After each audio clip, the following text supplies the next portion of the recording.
4G. ChristopherMedia.net. Streaming only on Peacock. John Wayne Gacy killed 32. Straight from the killer's mouth. They want you to believe that I alone committed these murders. The new gripping 6-part documentary series, John Wayne Gacy, Devil in Disguise. All episodes streaming now, only on Peacock. It's okay to have questions about getting vaccinated for COVID-19. Wherever you are in your decision, the New Jersey Department of Health can help. Watch New Jersey doctors discuss important COVID-19 vaccine information at nj.gov/health/vaxfax. That's nj.gov/health/vaxfacts.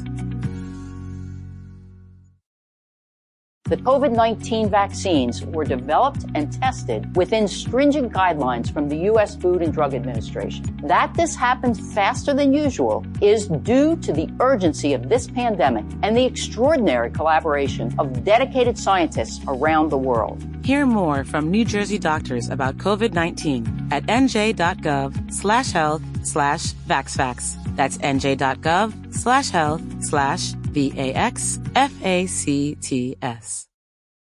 Thank you for visiting ChristopherMedia.net.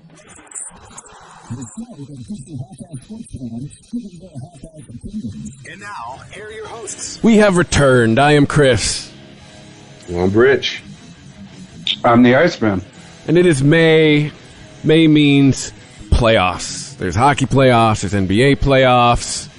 It's officially the start of people not giving a fuck about baseball. You know. So, since last we've met, a lot of things have happened. What do we want to start with here, guys? I mean, if we want to go, do we want to go chronological? Because, I mean, the biggest story that we haven't covered because we haven't been on in 2 weeks is, in my mind, at least in the sports world, is what's going on in the NHL with Tom Wilson. So, I mean, if you guys want to start with that, we can start there. Well, hockey playoffs are going on, so it's relevant. Okay. We haven't even talked about the draft, y'all. Yeah, we did on our last show. Didn't we do our last? Did we do? Hold on. We've done a show since I've moved. I know that. I've done a show in this room. Yeah, we did. We did a pre-draft show. Oh no, you're right. You're right. We did. In Ice, I correct myself for admonishing you. The last time we did a show was the day before the draft. The draft was going to happen the day we recorded. So. Okay. Well, then, yeah, fuck it. Let's start with the draft. Yeah. No surprise at the number one pick. No. However, yeah. Little surprised the Jaguars signed Tebow? Yeah. The only plausible thing I've come up with for that is Urban Meyer backdooring him into being a coach. There's a lot of speculation floating around in comment sections and in op-eds saying that that's what they think is going to happen. Like he might not have the room on his staff, or I don't like because I don't know if you saw I posted on our social media. I said from the nobody asked for this file. Like first of all, it's a position he's never fucking played, and second of all, it's like 10 years since he's been a viable NFL player. Well, actually, 5 years.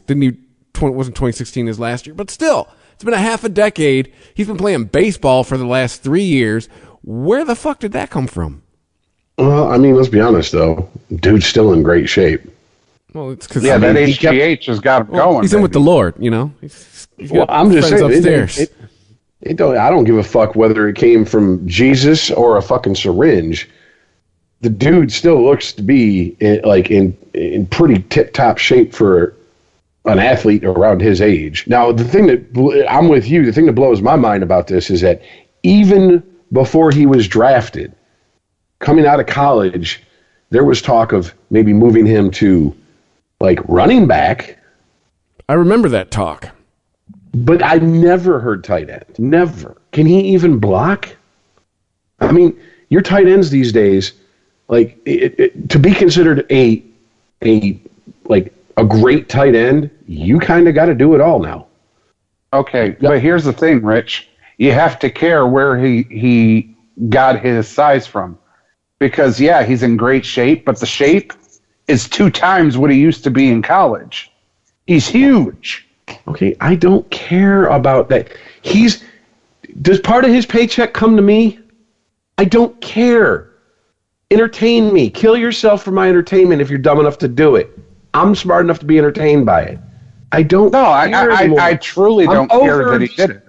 I'm over all this PED bullshit. It's rampant. It's never going anywhere. It's always been here. The game is the game. It just changes a little bit. That's it.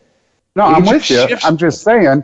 You said he shouldn't have. You never heard him here being a tight end because he wasn't big enough. If you look at Tim Tebow at Florida, he's an itty bitty guy. He is a quarterback style shape and looking guy. But now itty bitty, he's 6'3", dude. He'd have been a very tall running back. I'm just saying, but the height is not so much what I'm focusing on. I'm talking about his build. No, I got you. Well, that's the other thing, dude. His build, it ain't the prototypical fucking tight end build. They want 6'7", 6'8", 250, 60-pound guys who can block, have got a fucking, 40-inch vertical minimum. You know what I'm saying? And have goddamn fucking Randy Moss hands. Yeah, everybody wants a Gronk. But sometimes they'll settle for a Waldner. I'm just saying. Well, how you doing there, Las Vegas? Well, and also, everybody wants a Gronk. That's kind of a high bar. That guy's a freak who's going to be a Hall of Fame tight end, going to be considered the best in the game when all is said and done. I mean, it's... Well, okay, hold up here. I got a little breaking news. According to Yahoo Sports, as of today's... Yeah, hold on, sorry. Today is the 17th. According to Yahoo Sports at 3:34, he just has an invite to the camp. Oh, he hasn't been signed? No. Well, I mean, I guess you have to be signed to go to the camp, like OTAs, because that's not like tryouts, right? OTAs are off-season training activities. I think that's what it's supposed to be, and that's supposed to be like team only. So if he's going to be at OTAs, he had to have signed some kind of contract. And I'm looking here up more. NBC Sports, Urban Meyer on Tim Tebow. A decision is coming soon. That was posted yesterday. That's a day ago. So it's like, all right. Jesus Christ, I hate all these auto ads fucking playing. Just see here. So is this the media running with something that isn't really... Well, that's kind of what I'm getting at. Damn it. Because, what's up? We just wasted 5 minutes on this. No, I'm just a general, goddamn it. Because I'm looking and there's from NFL, from different outrage over Tim Tebow, and I'm like, what? And why is there so much vitriol over Tim Tebow's potential? And I'm like, because Cap didn't get signed. You know what? Sadly, yeah. And that's why. That's what I've been reading. This is the world we will live in till the day we die from here on out. Everything is seen through the fucking lens of you cannot have success because someone else didn't have as much success as you, even though they didn't put in the work and put in the time and all that shit. What has Cap done for 5 fucking years besides sit on his ass, reschedule a workout that Roger Goodell jumped through hoops to get him and had damn near, 27 of 32 fucking teams coming there to watch him, and at the last minute he changes it up, throws on his Kuta Kinte shirt because he knows what it's like to be a slave, right? Yeah. I'm over it, dude. I'm over it. And if this is how we gotta look at shit from now on, then I resign from the species. I'm done, dude. Which, by the way, I did post in the chat when we were talking about this because about all the reaction. I just went to Pro Football Reference and pulled his fucking stats from his last sub 50 QB rating for his last 2 seasons. That's why he's not in the league, assholes. You can't explain that though, man. 40-something QB rating. Though, even his stats and everything else. Yeah, I was done when he told a very popular black man and a very, very popular black-heavy team, nah, I ain't going. I'm looking at Ray Lewis and the Ravens. When he told Ray Lewis and the Ravens. No, the Ravens said no thanks. Oh, you said team. I thought you said teen. I was like, teen R. Kelly, bro. Nah, dude, the Ravens said no thanks. Remember we even had a whole thing about it. Rich thinks it was because his girlfriend was popping off in the media at the time, and the Ravens were like, nah. That's a fact. That's a fact that she was popping off in the media. That is not speculation on my part because you can, unless she's deleted her shit, you can still go on all her social media and see I'm not saying all her bullshit. Speculating she was talking shit, is speculating that's why the Ravens passed on her. Because the week he was working out with him, I got you on. She had just gone on tirade after tirade. Well, if you remember also, they talked to Ray Lewis about it, and he said that's one of the reasons. And I'm thinking if anybody, like, if one player is going to be attached to the fucking Ravens for the rest of his life, it's probably going to be, and be in the know, it's probably going to be Ray Lewis. It's true. I would say number 2 would be Ed Reed, just to throw it out there. God knows. Oh, yeah. What's his face ain't coming back. Shit. Oh, God damn it. Ray Rice. Yeah. The running back. Yeah. They ain't gonna have a fucking retirement ceremony for his number anytime soon. What? So He's not going in the Ring of Honor. But dude, I mean, this is the Ike Turner Ring of Honor. Look, this is 2 separate, completely different situations that are being put up against each other, that are apples and oranges and trying to be compared as apples to apples. And this is the dishonesty of the people that say this shit and stir the pot. This is why I have no fucking tolerance for them, and I don't care anymore. Fine, I'm a Nazi, I'm a fascist, I'm a racist, and whatever you want to fucking call me. I am what you say I am. And by the way, that's not an Eminem line, that's a fucking Eric B. and Rakim line. Okay, so suck my white ass. I know more about hip-hop than most of you motherfuckers. All right? Eat it. I don't care. I don't want to hear it no more. I'm done with this shit. He's not even going to play quarterback. You're not even... Now, if Cap went to go play wide receiver and tried to get back in the NHL that way and was willing to actually, play ball a little bit, show up for the tryouts that are set up. No, I mean, like, play ball. Like, not just sit there and sabotage everything and then go, look what all these evil white men did. Yeah. No, you did it, asshole. Sabotage his own tryout and call everybody a bunch of racists. And that's the moment when the NFL was done with him. I guarantee it. Like, all right, we tried, fuckface. As they absolutely should be. And there should be no apologies for it. And the other thing that a lot of people don't think about, because people don't think pragmatically anymore because it's fucking evil. That blows my mind how, like, thinking like that is now considered. But anyway, you sign Colin Kaepernick, you get all of the baggage that comes with him, which is a bunch of hyperbolic press. You sign Tim Tebow, you get nothing but a bunch of good press because the guy, at least publicly, has kept his image squeaky fucking clean. He doesn't take a stand on anything. He loves his wife and he loves Jesus. Well, and Jesus is on your team. Yeah. You got to have that. To be fair, though, okay, when he was doing when he had the John 3:16 on his eye black and he was kneeling, the NFL stepped in and said, no more fucking messages in your eye black. You're done with that. You want that shit? Go back and see if you can get a 5th or 6th year eligibility in college football because we're not allowing it.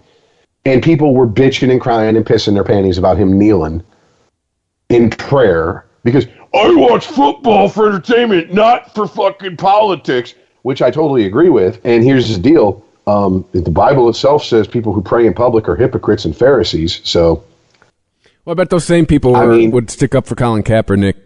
But see, that's the point. I don't care about either of them kneeling. Kneeling was never an issue for me. Okay, first of all, Earl, I swear to God, I will mute my fucking microphone and let you have Chris. Can we give him 5 minutes if he feels it, just uninterrupted? Because that's all I can stand. Put him on the 8 timer. Oh yeah, big time. Okay, to rebut this, his kneeling was never disrespecting America, the troops, the flag, mom, apple pie, baseball, or your dick. Okay? Nothing important was being disrespected. It was his way of protesting what he sees as social injustice. Now, if you disagree with his definition of social injustice, I can see why you disagree with his kneeling.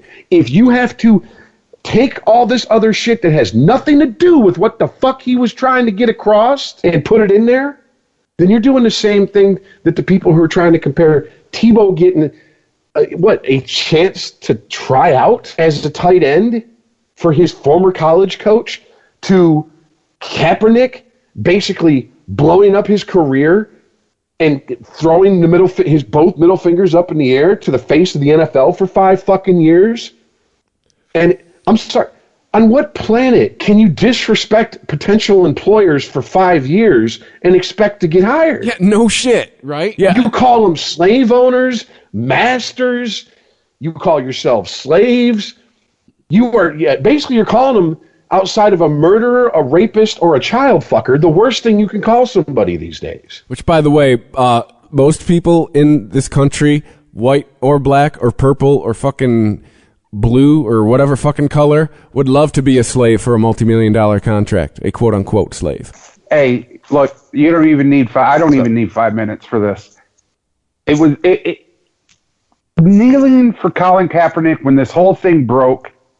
Yeah, for me personally, you don't take a knee when the national anthem's played. I love this country to death. I would never.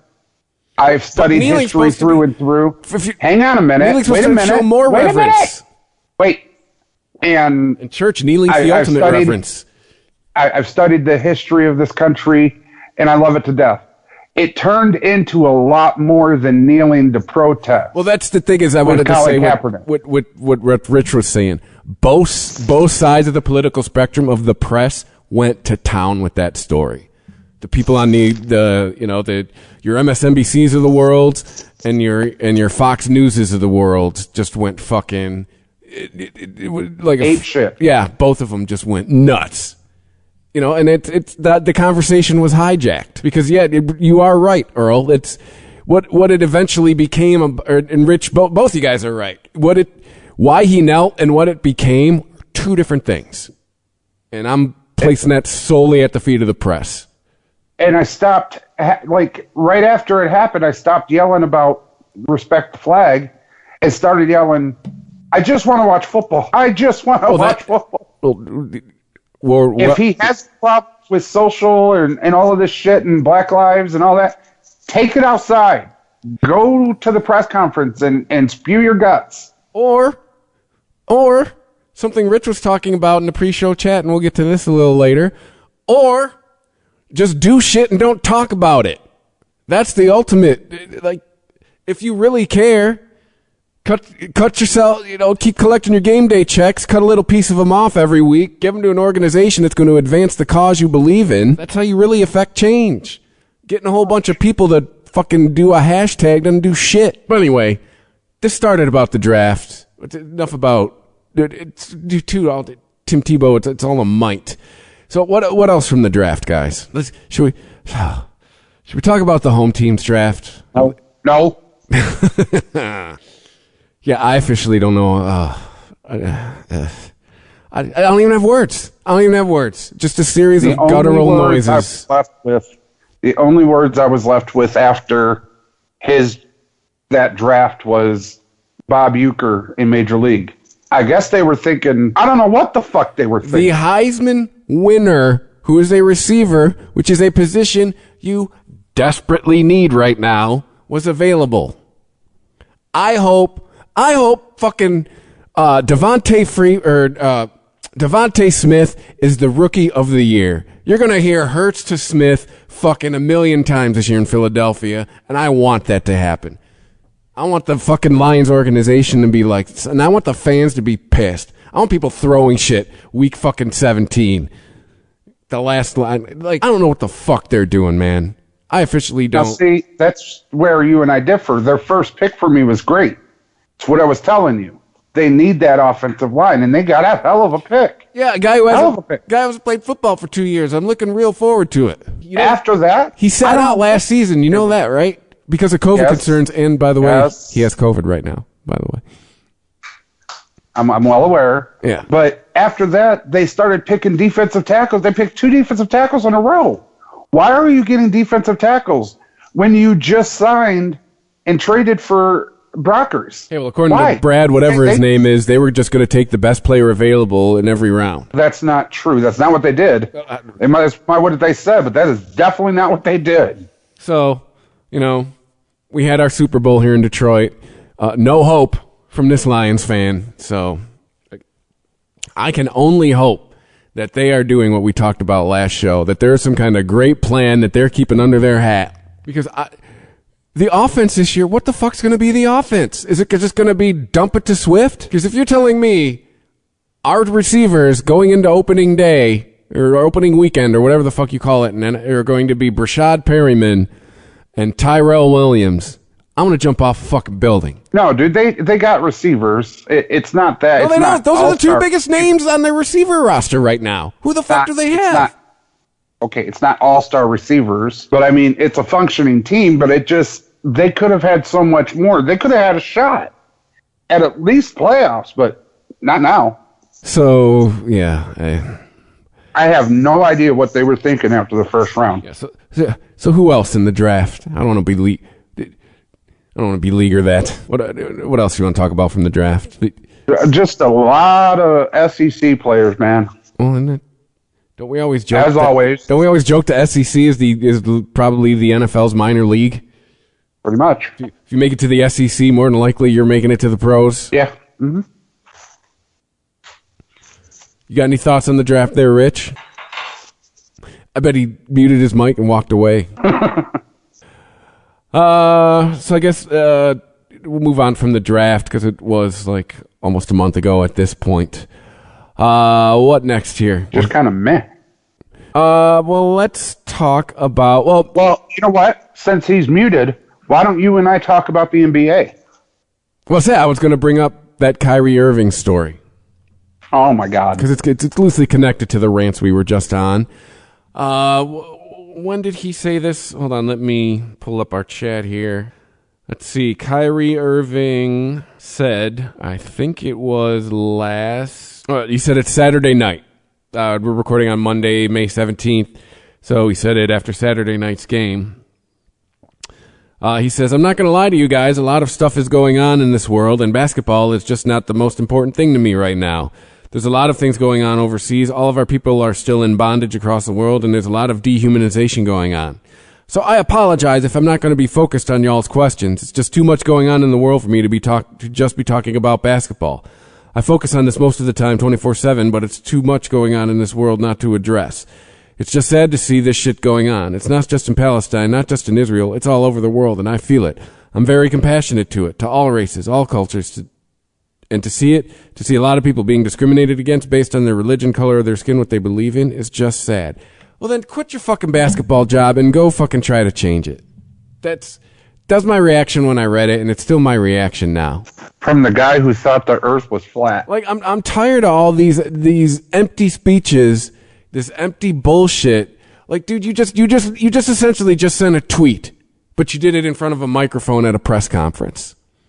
Like, and if I'm his coach, I'd fine him. I'd be like, shut the fuck up. You get your head in the game. You don't want your head to be in the game. We can revoke your contract. You go play for somebody else. Like, what? Why does the NBA feel they need to be the wokest league in the room?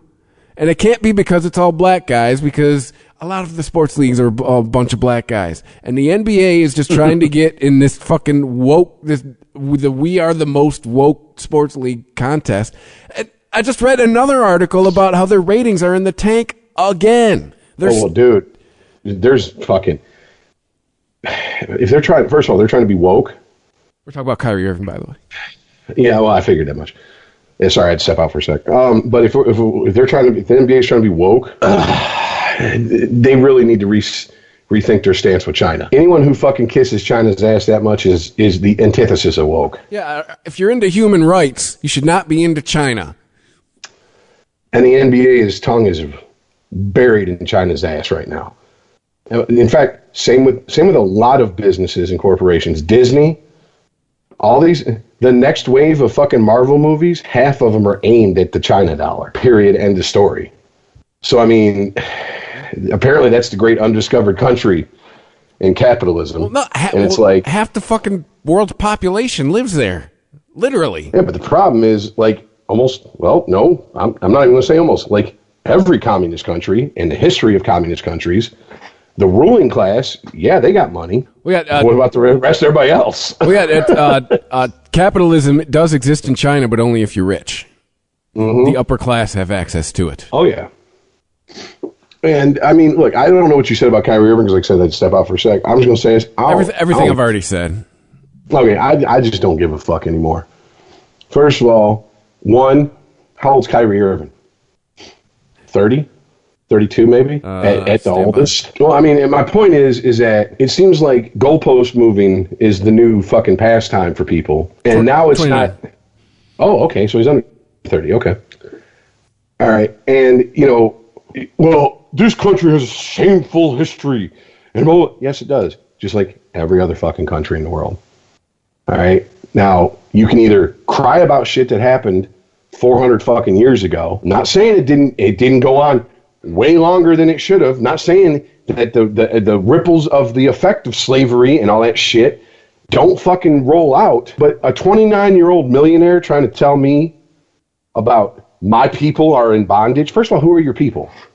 Your family? Because that's the only definition of your people that's acceptable in my book. Because anything else, now you're dividing us up by race, and according to you, that's racist. So you know what? Hey, Rich, standards, you're a racist fuck. I just thought about this when you were talking about him saying my people. Brangelina adopted like forever children, so many that were in poverty and hungry and everything else, and they never really made that big a deal of it. The media tried, but they never really, went out and was like, look what we're doing. So if Brangelina said something like that, I'd be like, oh yeah. But Kyrie Irving isn't adopting a goddamn thing. Well, no, he's not doing anything. When I hear people who are 29 bitching about shit that happened 65, 70 years ago, as if it affected them, to me that tells me the victim mentality has been fully instilled in at least two generations. Yeah, because keep in mind, he is a 29-year-old millionaire with more resources and opportunities than any of the three of us will ever see. Absolutely. But woe is Kyrie. He's so bummed out. And look, here's the deal, dude. You don't have to get up there and fucking, it's a post-game interview. They're asking you about the game. Now you want to grandstand and go, I'm not going to talk about the game. I'm going to talk about other things. Well, how about you do this, since you do have this fucking media pulpit at your fucking beck and call? Why don't you answer the questions about the game and then say, I'm done talking about the game now. Now I'm going to talk about this. Or, better yet, I don't know, answer questions about the game, get up, walk back into your fucking locker room, pick up your cell phone, go, hi, I'm Kyrie Irving. Can I get Oprah on the phone? I'd like to do an exclusive interview and talk about social justice with her.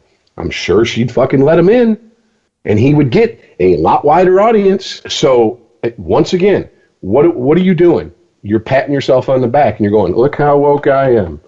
Look how woke. You're sending out the virtue signal. That's what you're doing. That's all you're doing. Yep. And I'm done with it. I'm done. When I heard Kyrie say this, it's a millennial move. That's how I saw it. He does it on every major issue. He did it on flat earthing. He did it on Black Lives. He's done it on my peoples. He just likes to make the headline. Whatever the new hotness is for a topic, that's where he's at. Remember, wasn't he the guy who couldn't play for a few weeks because he was so distraught over the things going on in the news? Didn't he need didn't he need 2 weeks off because of the Kenosha shit? That's how little I pay attention to anything NBA. I have no idea. I do vaguely remember a few athletes saying that they wouldn't or couldn't play because of, you know what I'm saying, the social injustice. Somebody pulled a knife on a cop and didn't throw it down and charged at him. Yeah. Oh, whoops. Am I not supposed to say that? Anyway. Well, I mean, it's like the guy here in Detroit. There's a block party. First of all, we're in a quarantine. You ain't supposed to be having a block party. But there's one in Detroit. Surprising. One of the worst cities in the country for this, 15, 16 months this shit's been going on? And Detroit's been a hotbed of COVID the entire time? But whatever. Then there's gunfire. And there's multiple reports of multiple shots from multiple people. So the cops show up. 2 guys standing on the street. Fit the description of what they had called in. Hey, come here. We want to talk to you. First guy stops, puts his hands up. They say, put your hands down. Do you have any weapons on you? Pat him down, start questioning him. As soon as the cops go to walk up to the other guy, he turns tail and runs. Now they start chasing him. He pulls out a gun, turns around, starts firing over his shoulder at him. And you're done. The cop's body camera's on. Okay? He got tackled by one of the cops, and even after he was tackled by the cop, was still getting rounds off, and one of the rounds went so fucking close past the guy's head who had his body cam on, you could hear it. Oh, was this the thing last summer? This thing a couple weeks ago. Oh. Okay, and what did they do? They lit him the fuck up. And people were like, that's so horrible. No. Bro, I'm not, hey, they didn't shoot him because he ran. They didn't shoot him in the back because he ran. They shot him because he ran and he pulled out a gun and opened fire. Yeah, there was an incident last summer. It's very similar. Cops just wanted to talk to a guy. He pulled out a gun, shot at him point blank. Thank God he missed him. But yeah, they lit him up. And then people in the neighborhood were like, this is an unjust killing and this and that. And it was the fastest. The DPD had the body cam footage. Usually you got to wait a couple days. They had it out in like 6 hours. The DPD went, nope, that's not what happened. Well, here's the body cam footage. Fuck you. Now DPD's former chief, he don't play that shit. Yeah. That's why. If for those not in the know, not from Detroit area, this chief last year was like, don't bring that bullshit from the suburbs and your mostly peaceful protesting to Detroit, because we ain't having it. Yeah, he did. Keep your white ass in the suburbs and keep your black asses at home if you want to riot. He did a very good job of keeping when every city was in the headlines last summer. He did a very good job at keeping Detroit out of the headlines, and I can't wait to vote for him for governor.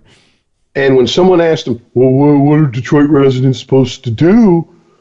And he's like, well, we don't have enough cops, and response times are ridiculously long because we're understaffed. I suggest you buy yourself a weapon and defend your home. Somehow that's like a controversial opinion these days.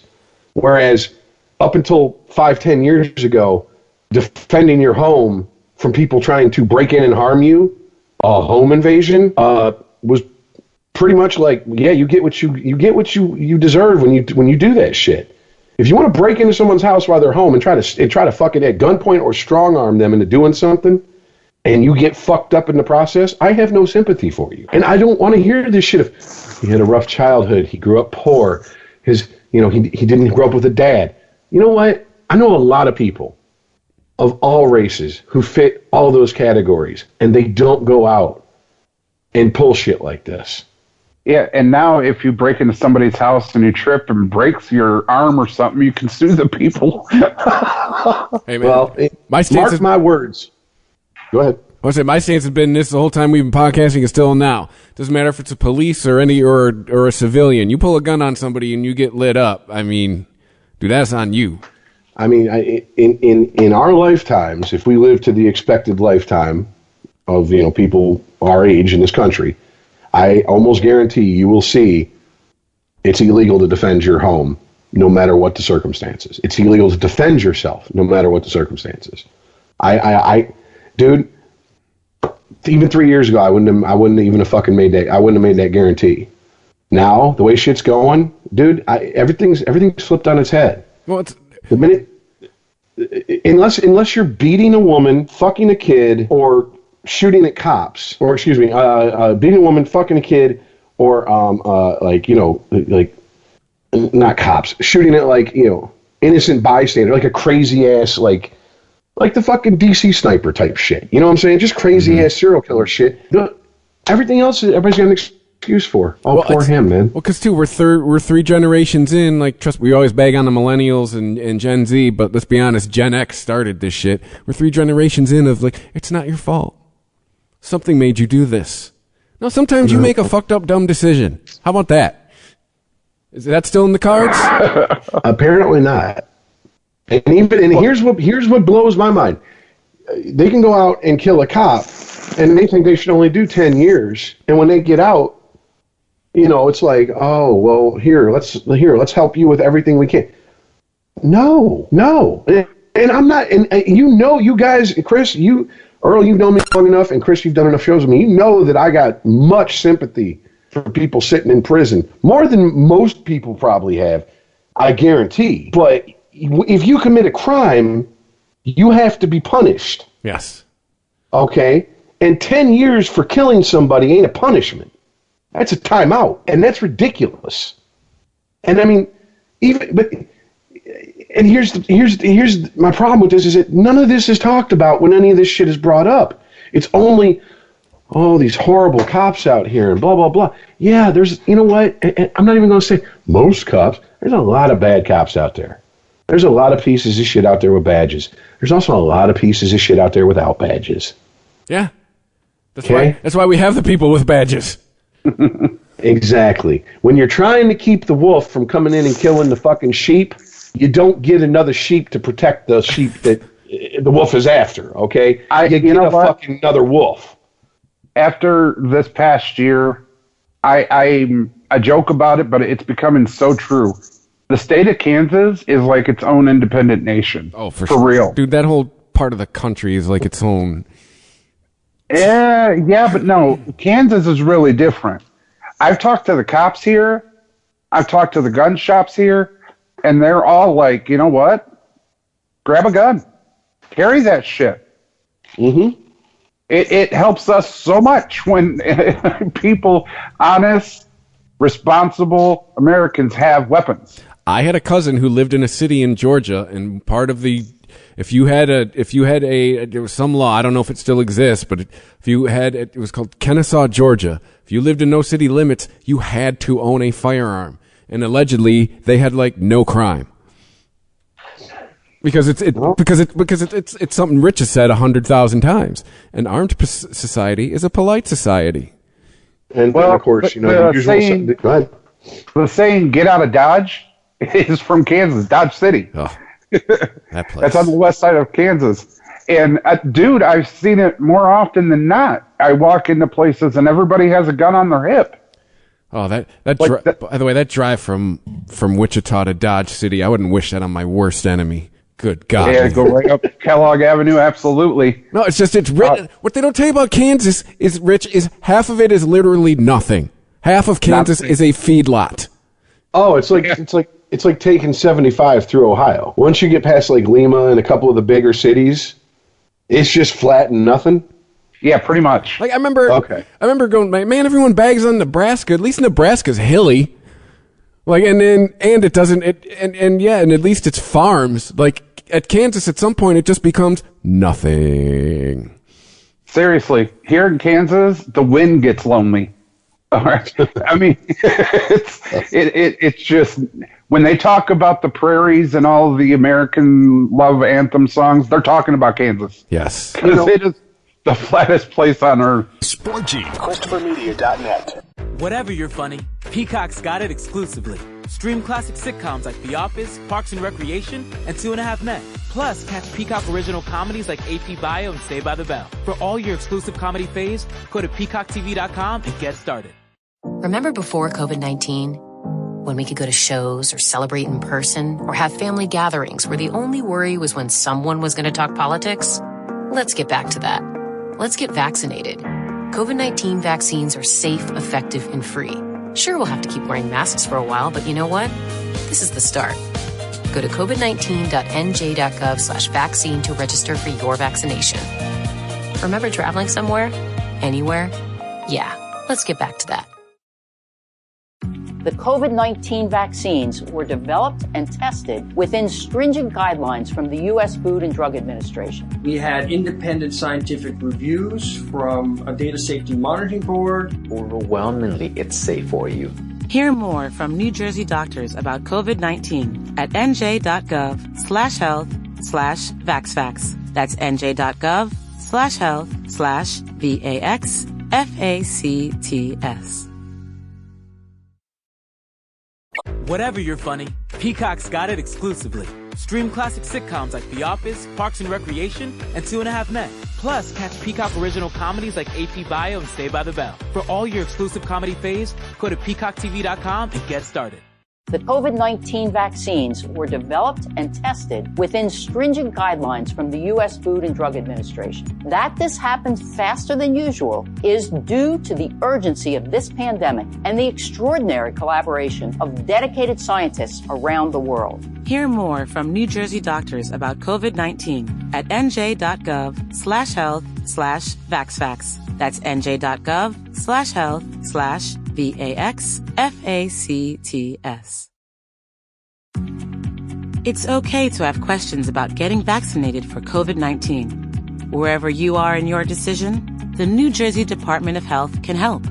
Watch New Jersey doctors discuss important COVID-19 vaccine information at nj.gov/health/vaxfacts. That's nj.gov/health/VAXFACTS.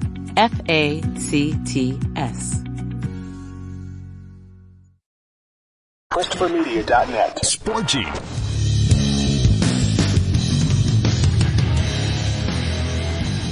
To get back to the Kyrie Irving NBA thing, the thing that keeps the more and more I hear these professional athletes and fucking musicians and actors and whatever the fuck give their fucking 2 cents, I'm like, what are you really doing to help? That's what I'm saying. I'm channeling Toby Keith. Let's talk more action. And the answer is they're doing nothing but stirring the pot and making us lick the spoon. Okay, they're useful idiots for the people at the top who want to hoard everything and keep us fighting about black and white and keep us at each other's throats so we don't go, wait a minute, there's 320 million of us and there's like 1,000 of them. Why are we listening to these assholes and why are we letting them rule over us like we're fucking subjects in a medieval fucking time?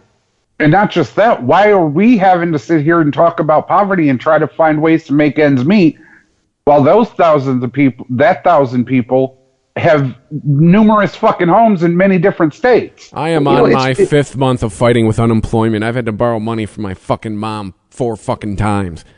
Jesus Christ. These motherfuckers. No, none of these motherfuckers had lost their job in the last... For 2 seconds, Chris. 2 seconds. Let's talk about that issue for 2 seconds. One, are you kidding me? I just learned that the federal unemployment process and the help is full of shit. Up in Michigan, even with the $300 from the government, you guys are going to get $400, maybe $500 tops. No. Here in Kansas? No, you get $692 if you get the full. Okay, here in Kansas, we get over $800. And that's not the full. Well, it's the full with the juice on it. Yeah, okay. Mine is, after taxes, $100 from the state of Michigan, $300 fucking federal. You're on that gig worker. You're on my wife's on. Mm-hmm. And they sent me the info and said, you qualify for this. Would you like it? Click here to learn more. I have been going back and forth with these motherfuckers since 5 days before Christmas. All right. I think it's. I was on them with them in June of 2020. We are a week away from Memorial Day. I honestly, I think what it is, and I think this is just one of those things that I guess I should have bought lottery tickets the week that I got that letter from the federal government saying I qualify for the federal emergency aid. It's one of those rare occurrences that because I work a type of job that I work, I was bumped up to the top of the list for aid, whereas you worked a career type job. And so they're probably like, oh, he doesn't need the help as much as so-and-so. Meanwhile, once again, we're talking about politicians who are so out of touch with reality and what the average person goes through, but we keep putting them in office to rule over us. I mean, AOC I'm no big fan of, but the one thing I'll give that woman, I think she really believes, a lot of what she believes is stupid, but I really think she really believes a lot of what she believes. Yeah. I think she's genuine and sincere. Now, she's also, 28, 29? I think she might be 30 now. It might be 30 now. Okay, when she was elected, 28, 29, you don't know shit about shit. Oh, yeah, she was 20-something when she got elected. Okay. You haven't lived. Okay, you went to Boston College and you bartended in New York City. All right, so she was born in '89, so she's 31 years old. Yeah, once again, and what? How does that make you qualified to be a politician? Because she was a bartender. That's not even it. I don't care about that. Good ideas. I don't shit on good ideas because of where they were born. The problem is that we have people who go to college, go to law school, and become lawyers, and never ever once set foot in a courtroom. They just did it so they can get into politics. And it's like, what degree does she have from Boston College? I've never heard. And I mean, it can't be that great a one if the bitch is bartending in New York City. I mean, my guess is probably liberal arts. I mean, I know it's like fish in a barrel, but let's see what Wikipedia says. I just can't figure out how this federal unemployment system is supposed to help us when I'm making nearly double what you guys are making, and it's more expensive to live in Detroit than it is in Wichita. Boom! There it is. There's the truth. Well, because every state has different limits. But I don't understand it. It's supposed to be federal. And you guys are paying more for shit than I'm paying here, and I'm making double what you guys are making up there. How? How is that right? How is that even close to possible? Dude, because the people in our state, I have a family member. He's an asshole. He decided a little bit over a year ago he's never going to talk to me again. Good. Die slow, motherfucker. I don't care anymore. But I will say this. He was absolutely right when he went, wow, the state of Michigan really hates poor people. And I'm like, yes, they do. Don't have a car, you're fucked. You don't live within, I mean, dude, we don't have public transportation to speak of because we're the most city. We're not going to install wonderful public transportation when we're building cars in this city and we want people to buy fucking cars. It's not going to happen, but highest car insurance in the nation for no good reason, none whatsoever. And by the way, hey, Rich, let's go through this real quick. What's the price of gas up there? $3. Well, I'm a little farther out. I paid $3.19 today. Okay, it's $2.77 here in Kansas, and furthermore, they have a gas station called the Quick Trip that you can use bonus points. You spend money, get a pop, get this, that. It all accumulates on this card.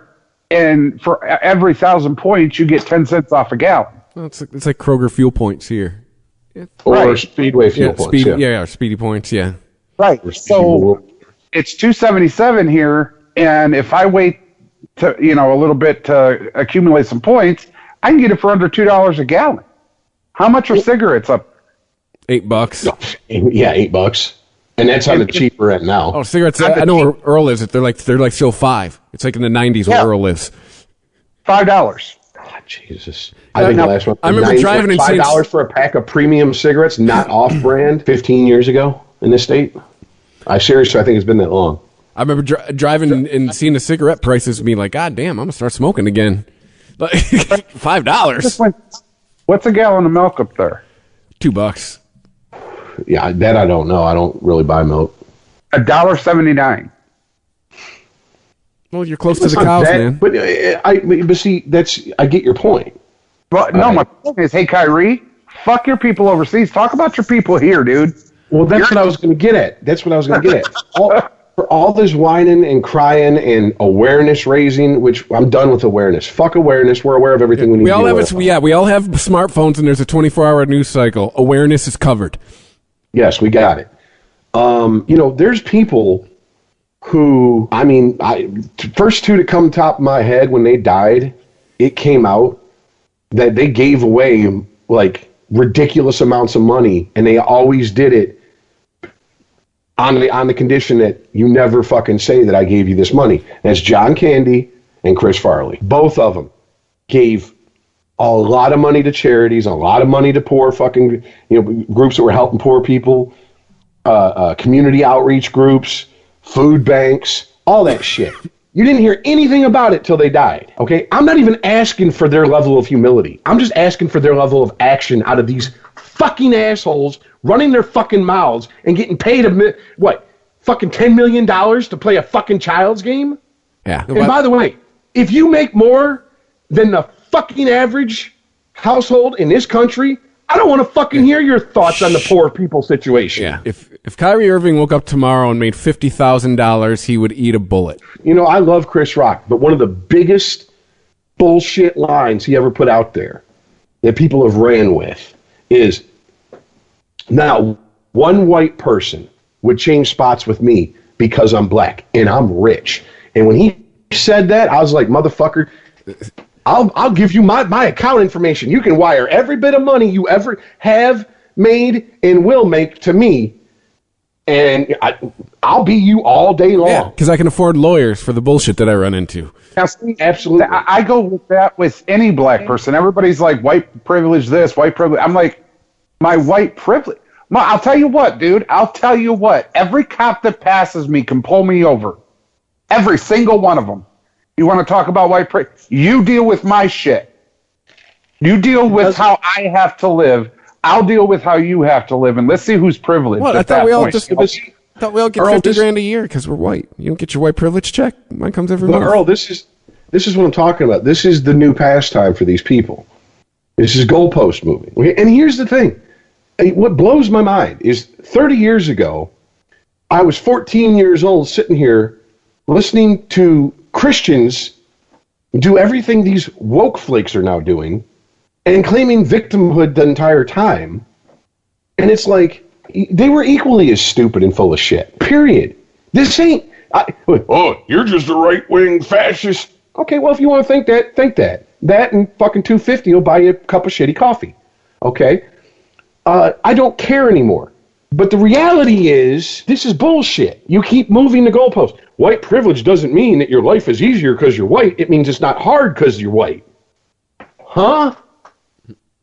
Everybody down here that says white privilege, they're talking about police. They say you don't get harassed by the cops so much. I'm like, fine. And they leave no room for nuance, because when I lived in Detroit and was getting off at 1 o'clock in the morning and driving back into Detroit from a suburb, coming from a suburb, and a Detroit cop watched me cross 8 Mile and go into Detroit, I would get pulled over. What are you doing in this neighborhood this time? Oh, yeah. I used to drive home a guy I used to work with. When I worked in Berkeley, he lived at 7 Mile and I forget. But yeah, and after I dropped him off, got pulled over. What are you doing here? Just dropped the guy off at that house right there. Really? That's all you did? Yup. Can I search your car? Go ahead. Yeah, and then literally in my work clothes, still smelling like pizza. Like pizza, all right, man. yeah. Ultimate defense to that subject of I don't get harassed by cops. By the time I was 17 years old, I had 32 points on my license. Because in Michigan, 32. Because in Michigan, if you spin your tires, they got reckless driving, careless driving.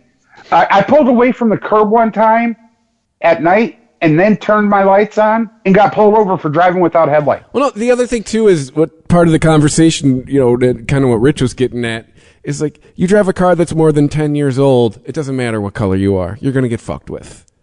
Dude, when I went from driving around in a 1983 Grand Prix, you remember that car, Earl? The windows didn't go down. It had a gas leak. The exhaust leaked to the inside of the car. The only window that worked was the moonroof. And the radio didn't work, so I had a boom box. I had a boom box and a converter so I could plug into the cigarette lighter and listen to the radio. The fender had a rust hole in it you could drop a bowling ball through. Dude, I lived in Garden City. I lived a block and a half from the police station.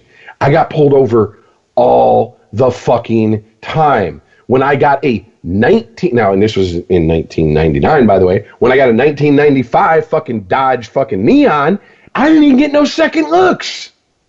Nope. None. Nope. Now, if I was black, would I have got second looks?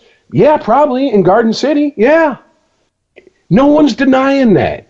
No one here is denying that. No one's denying that cops, there aren't cops that look at black people and go, "What? He's a criminal. I just haven't caught him yet." And no one's denying that there's cops that look at white people and go, "Well, he's probably not a criminal."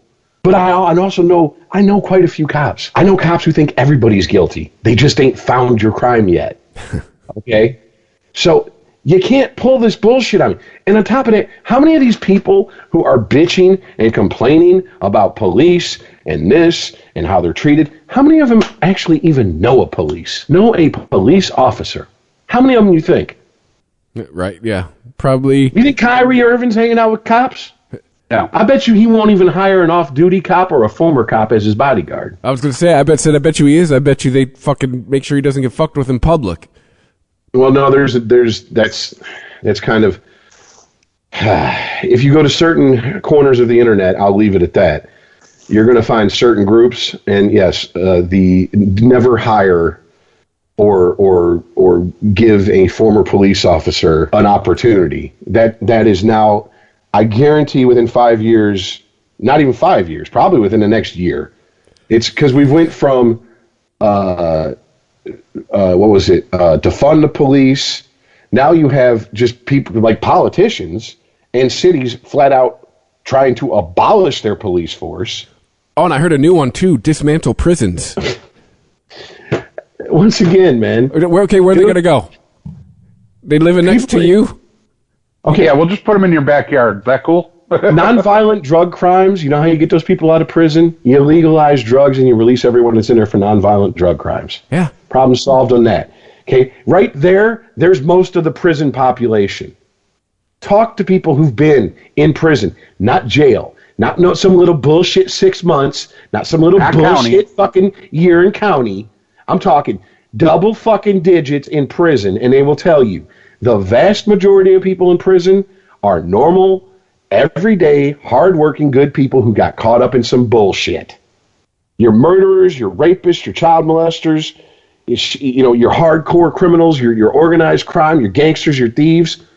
Most of those guys, they're doing life on the 5-year installment plan. They're in and out of prison. They're what they call the celebrities, because they'll be released from prison and 3 weeks later show back up and come strutting down the main line in Gen Pop, and they're getting shouted out like they just won the goddamn Super Bowl. Okay?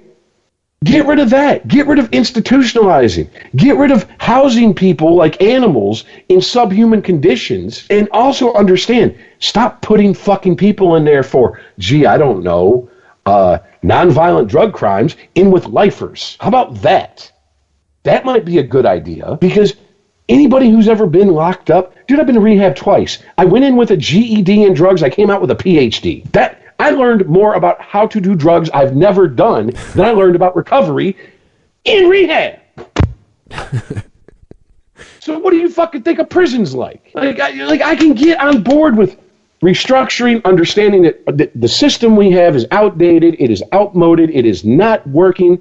I'm all for that. But to just open the fucking prison gates? Okay. And what happens when a bunch of fucking gangsters start doing gangster shit? Who are you going to call? You already got rid of the cops. Even if you call the cops, you can't do nothing with them if they convict them, because we ain't got prisons. Yeah, abolish the police and dismantle prisons. I mean, do people who come up with these, we're back to it, bringing it back. That is not pragmatic thinking. Okay, fine. You came up with a couple of catchy slogans, but what's your alternative? What's going to replace them? Because something is going to, because, I'm with you, Rich. Someone who had a brick of heroin and somebody who killed his fucking family are not the same type of criminal. One needs to be locked away, one does not. I'll even go so far as to say, as long as you have not been a violent criminal, I don't give a fuck if you commit a felony. You get out, you're not a violent criminal. You should have all your rights restored. You shouldn't have to go through the legal system.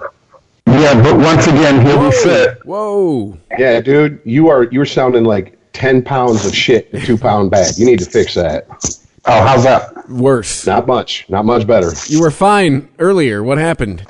Is that any better? Like, are you eating the mic? What? It sounds like the mic is fucking ridiculously close to your mouth now. Before it wasn't. Yeah, it's distorting.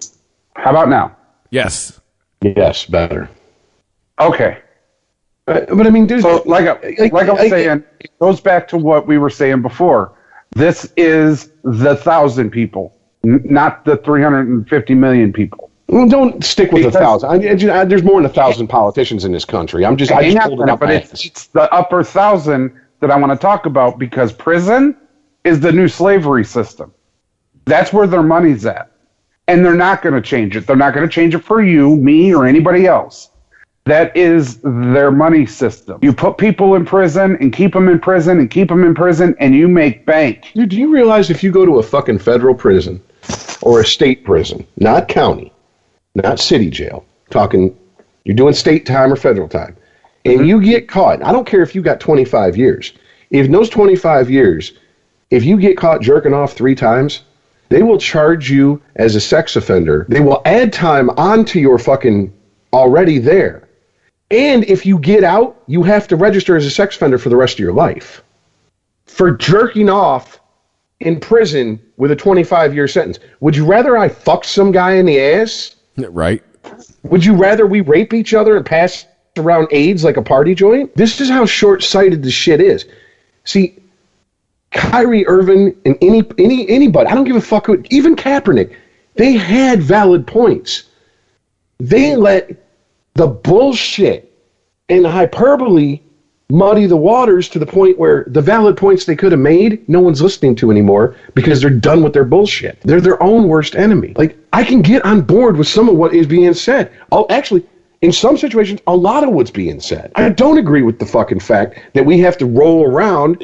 Like, dude, no one should have to worry about getting killed for a fucking routine traffic stop. And I ain't talking about the cops. I'm talking about the dude in the car. Okay, if you ain't got a gun, drugs, you're not fucking running from someone, and a cop pulls you over because your taillight's out, what do you got your gun out of your holster for? Right. Okay, you know what I'm saying? Like, you want to put your hand on it, get ready? Look, I understand. But you pull your shit and walk up to my fucking window, which has happened, for a taillight being out, you put me on edge. Now you got 2 people who are pissed off and fucking irritated and have to deal with each other.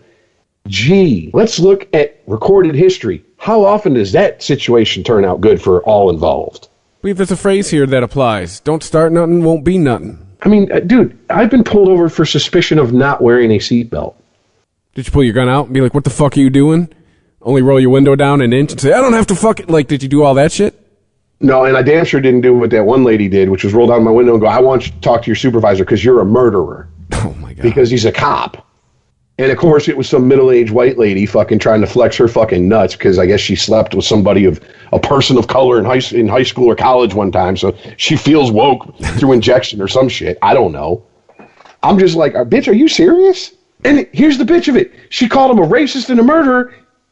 He's Latino. Yeah. Really? Okay. Then, but racism isn't about race. It's about race plus power. Well, he can't be racist because according to you, all Latinos have no power. In fact, anyone who's not white has no power. So he can't be racist. So immediately her argument crumbles to pieces. Just like that stupid ass story should never have been on the fucking news.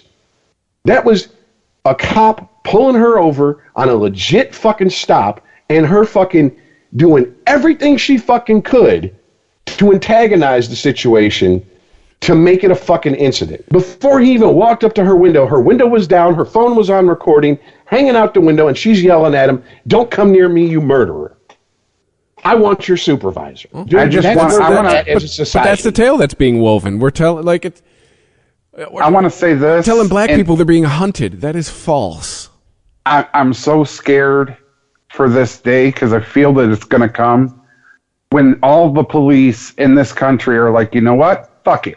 Handle it yourself. Don't call me. Don't call here no more. Well, how'd you get this number? I've been reading stories ever since last summer about many departments where cops are quitting and they can't find people to replace them. Because a lot of guys are just going, fuck this shit. I'm not doing this. For $40 grand a year? Fuck you. Earl, we know we have a mutual friend who's a police officer. Mm-hmm. Excuse me. Not him, per se, but I've talked to him about this. And he's like, oh, yeah, there's guys who are going to go for, like, 25, 30 years and then retire, who are taking retirement at 16, 17 years. They're like, it just ain't worth it, dude. He's like, it is to the point where, like, I've seen videos, not body cam footage. The cops, this ain't the cops releasing this trying to make other people look bad and be like, poor pity us. This is the public recording cops and random people from the public berating cops in public. Like the famous Starbucks one where they said, we will no longer serve police. That'd be cool. Because next time you get robbed, don't fucking call us. And their whole reason was because you have a weapon on you and it makes our customers nervous. Well, I'm a police officer, Really? you fucking idiot. It's part of the job. Well, you know what they don't need guns in Europe. In England, they don't have guns. You want to talk about the crime rates in those countries too? Well, first of all, that's bullshit. They can get, believe me, when their SWAT teams kick open the door, they're fucking well armed. Okay? They're not going in there with toothpicks and fucking, harsh language and dirty looks going, God damn it, do what we tell you to do or else we're going to stick you with this toothpick. No. They're going in cocked, locked, ready to rock.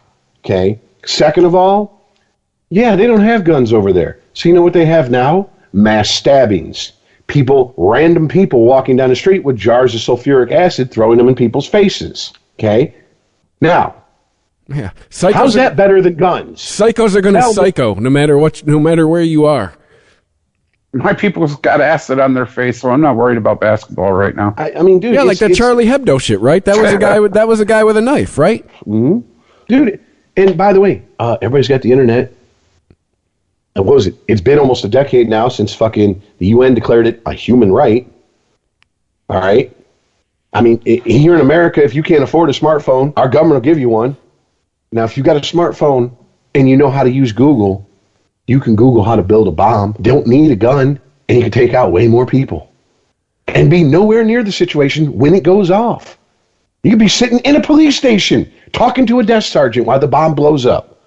That's an airtight alibi, isn't it? I'll go you one further, Rich. I could just get in my car right now and go drive it into a crowd of people on purpose. See, but that's people who don't give a fuck whether they live or die. They just want to kill people. But I'm talking about getting away with shit because everything is, gun owners are getting away with something. They're breaking the law and getting away with something. The gun show loophole, which has turned out to be all bullshit. That's a complete exaggeration of the facts. Just like calling an AK, that's an assault weapon. There's no such thing as an assault weapon. An assault weapon is a term made up by people who want to ban guns. I come from a military family. Okay? There's people in my family who fought possibly on the wrong side, according to history, of the Troubles. Okay? Let me tell you something. Doesn't really fucking matter about the gun. If you want to do some damage, you'll do it. And if you want to, I can't do this anymore. I can't. You're channeling out. We gotta move on. Yeah. Well, I was gonna say, I'm just saying, like an hour on it. All weapons, right? Well, then, so where does it stop? Where does it stop? I mean, even the next guy who gets into his fucking car and runs into a group of people, if he's driving a fucking Ford Focus. Our Ford Focus is now assault vehicles? Is that what that is? If you bump into a chick at a crowded fucking bar, if we ever get back to crowded bars, okay? And I'm not saying you grab her, sexually harass her, touch her inappropriately. Just bump into her. Is that an assault? Because that's where we were going. Everything's horrible. Everything's like legal gun owners are looked at as criminals, and criminals are looked at as saints.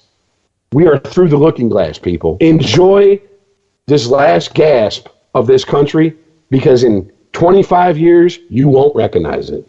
Yeah, and I ain't talking about immigration. I ain't talking about the demographic makeup. I'm talking about we are going to turn into some third world shithole because people are crying because they can't get their fucking way. Well, yeah, remember last summer, that couple in St. Louis that became a meme? Yep.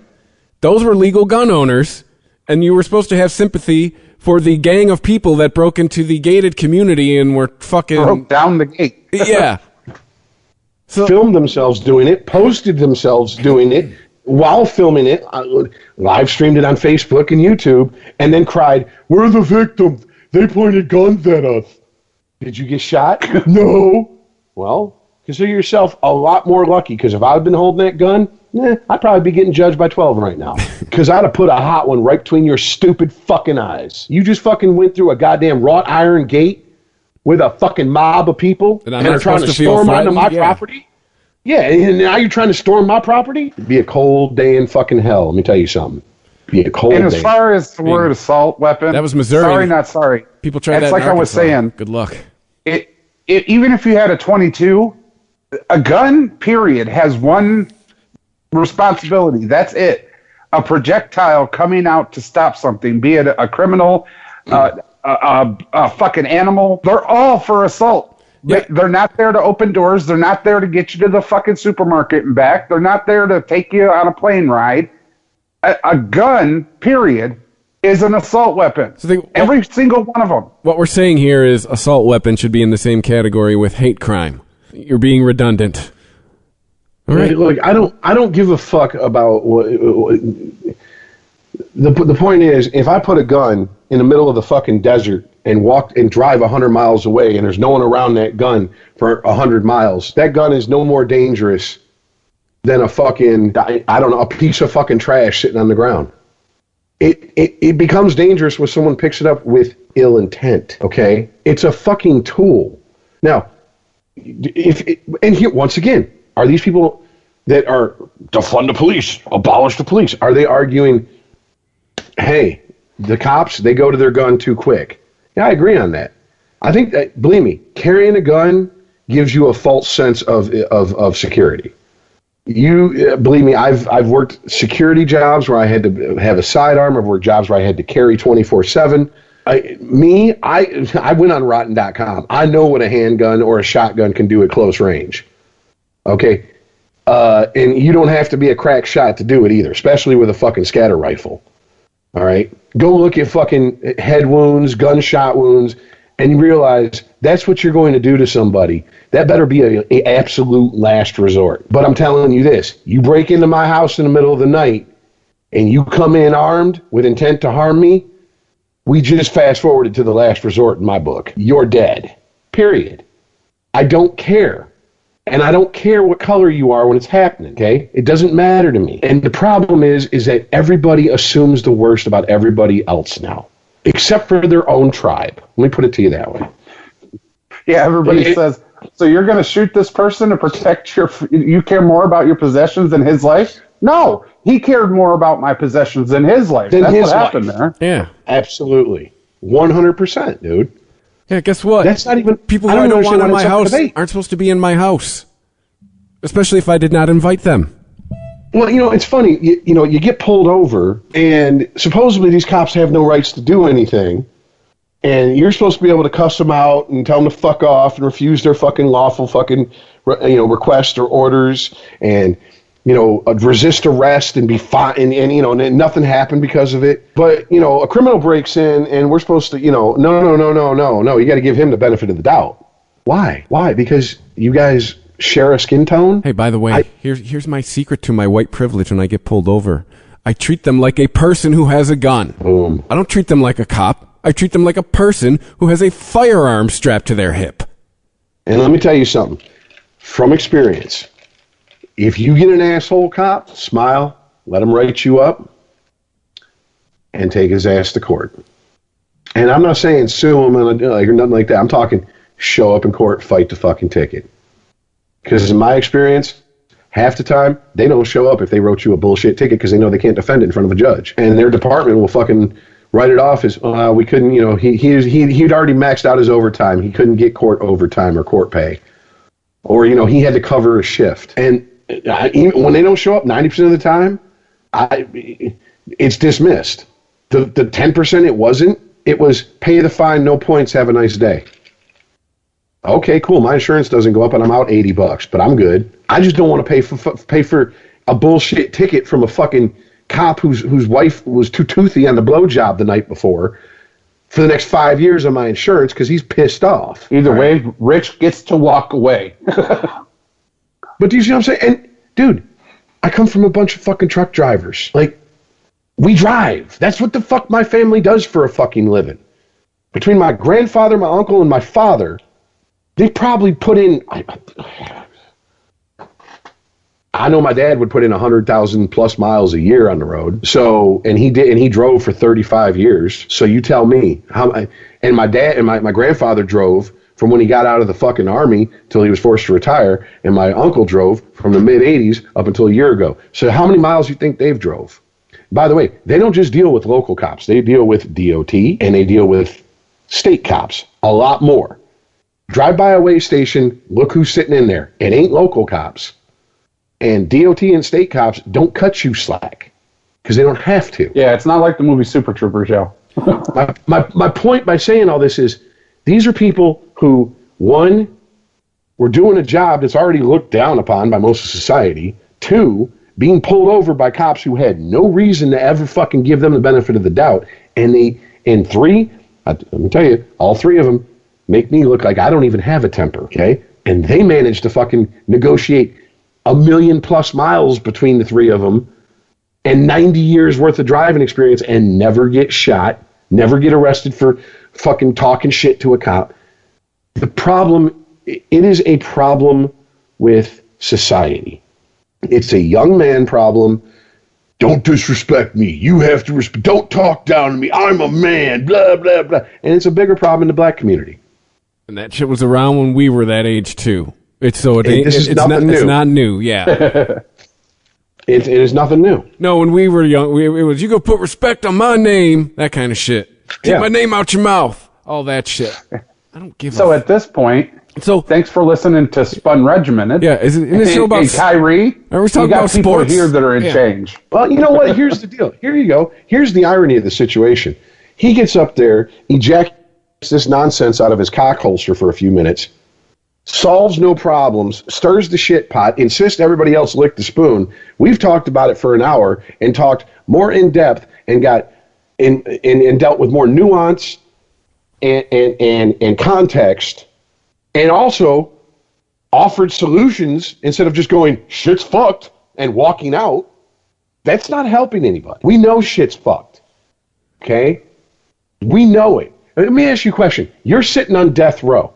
You get your execution date. If I'm a fucking CO and I walk past your fucking cell every day and go, 30 more days, 29 more days, 28 more days, what am I doing? I'm exasperated. I'm making the situation worse. Yeah. That's what these fucking people do. Stop listening to them. And I'll even go a step further. Hey, I'll be the first to admit, the vast majority of boycotts, they don't do shit. But I'm going to tell you what, you're dumb if you're giving your money to people who hate you, and they're not hiding their hatred anymore. It's right out in the open.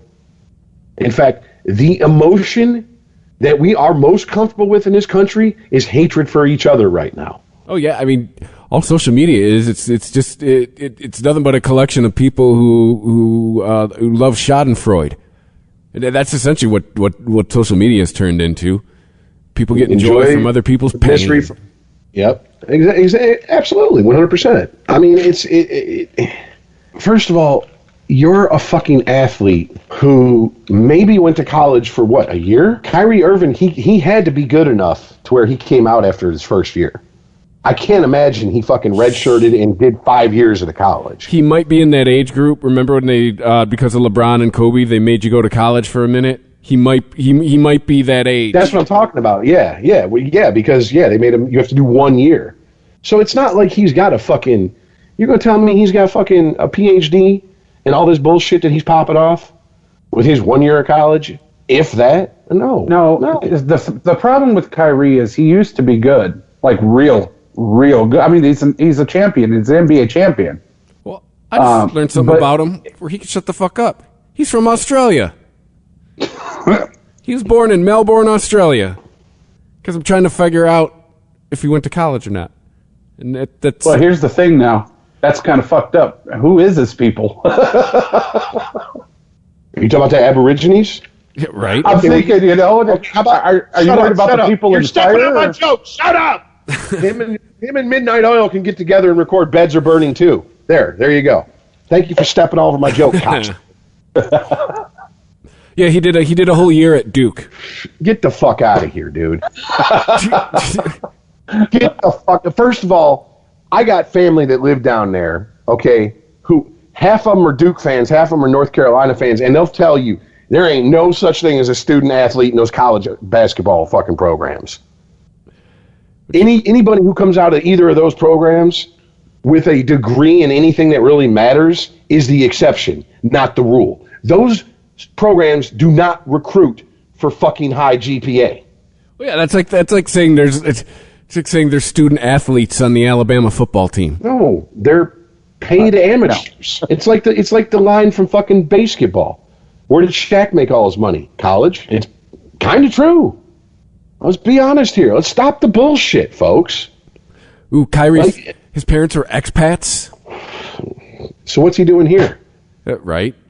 If they renounced their citizenship and left for another country because this country was so horrible, then why did their baby boy come crawling back here to get that big fat American dollar and put big fat American asses in seats to watch him play a child's game? Why didn't he go better the world with his so fucking progressive and woke parents and play rugby? He moved here when he was 2 with his dad. Oh, so his parents obviously weren't loving enough to stay together. Oh, okay, all right. So, yeah, see, this is me playing their game. Any bit of new information given to me is ammo to use against them because that's how they do everybody else. And what does this get us? This is mutually assured destruction on an ideological level. And eventually it breeds people like Trump, and I shudder to think of what the anti-Trump coming from the fucking Democratic Party is going to be. But what it's going to guarantee in the end is a scorched earth policy. Because we're already seeing it. I mean, the gridlock in Congress, in politics, in the last fucking, 13, 14 years has been off the charts, at least for my lifetime. Oh, for sure. So it all started in 2010. Sporgy. ChristopherMedia.net. Whatever you're funny, Peacock's got it exclusively. Bears beats The Office on Peacock. Stream every moment from Dunder Mifflin and explore bonus extras and exclusives. Plus, if you're looking for more classic hits, you can stream every episode of Parks and Recreation, 2.5 Men, and every season of SNL. In the mood for something brand new? Check out Peacock's original comedies, The Amber Ruffin Show, and Saved by the Bell. Whether you're craving a new binge or familiar fave, you can find tons of comedy hits on Peacock. Get started for free at peacocktv.com. Remember before COVID-19? When we could go to shows or celebrate in person or have family gatherings where the only worry was when someone was going to talk politics? Let's get back to that. Let's get vaccinated. COVID-19 vaccines are safe, effective, and free. Sure, we'll have to keep wearing masks for a while, but you know what? This is the start. Go to covid19.nj.gov/vaccine to register for your vaccination. Remember traveling somewhere? Anywhere? Yeah, let's get back to that. Whatever you're funny, Peacock's got it exclusively. Bears beats The Office on Peacock. Stream every moment from Dunder Mifflin and explore bonus extras and exclusives. Plus, if you're looking for more classic hits, you can stream every episode of Parks and Recreation, 2.5 Men, and every season of SNL. In the mood for something brand new?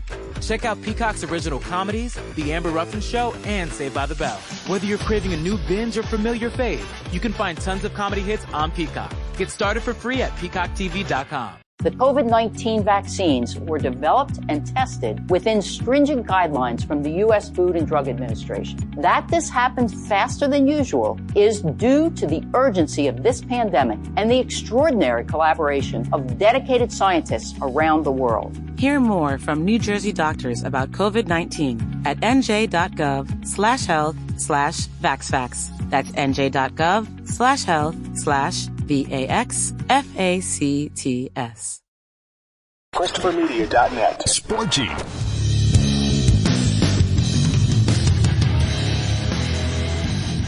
Now, see, here's the thing. Kyrie kind of missed the NBA bus. He's trying to make all this news, but NBA's done with it. I mean, seriously, the NBA is getting with this social justice issues, whether it be Black Lives or people across seas, whatever, like Rich does with me sometimes. Shut the fuck up. They've lost their viewership. Well, are they? They're not telling their players to shut up. I mean, they're still no. But what they are doing, the whole quote we're talking about is from Saturday, man. Yeah, but they're promoting different athletes now. Thank God for the NBA. Steph Curry hasn't come out on these issues. Well, Steph Curry, because not an idiot. But he hasn't come out on any of the issues. Steph China, Curry, Black Lives, none of that. Because Steph Curry has a brand to worry about and kids to feed. And he does it very well. And that motherfucker can shoot a ball. Oh, God, can he shoot a ball. I've said it before. I followed him since Davison. Oh, God, he can shoot. And he did just win the scoring title. He did. But the NBA now is more focused on him than they even are of King LeBron. By the way, you said that... I disagree with that. But you said the Warriors were done? They're in the play-in game? They could still make the playoffs? So they're not done? Wait a minute. Sorry. Now, see, the Warriors are in the play-in game. They could make the playoffs compared to what the Warriors were. The team to beat in the finals? Yeah, dude. They're done. They're not who they were. They still could make the playoffs. Done is they're not playing. Done is their season is over as of yesterday. Yeah.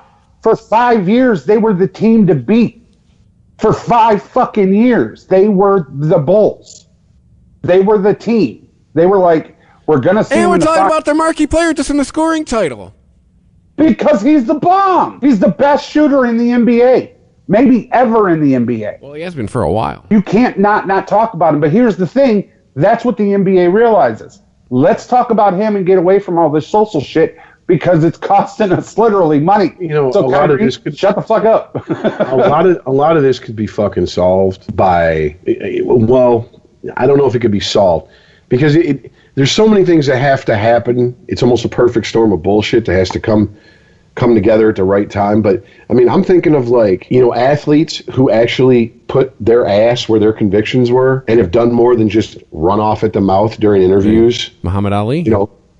Well, he's not alive, but I was thinking, where's Jim Brown? Where's Kareem Abdul-Jabbar to sit these young guys down and go, look, man, yeah, it's nice that you want to talk on the mic and shit, but you need to do something. You want to be a fucking activist?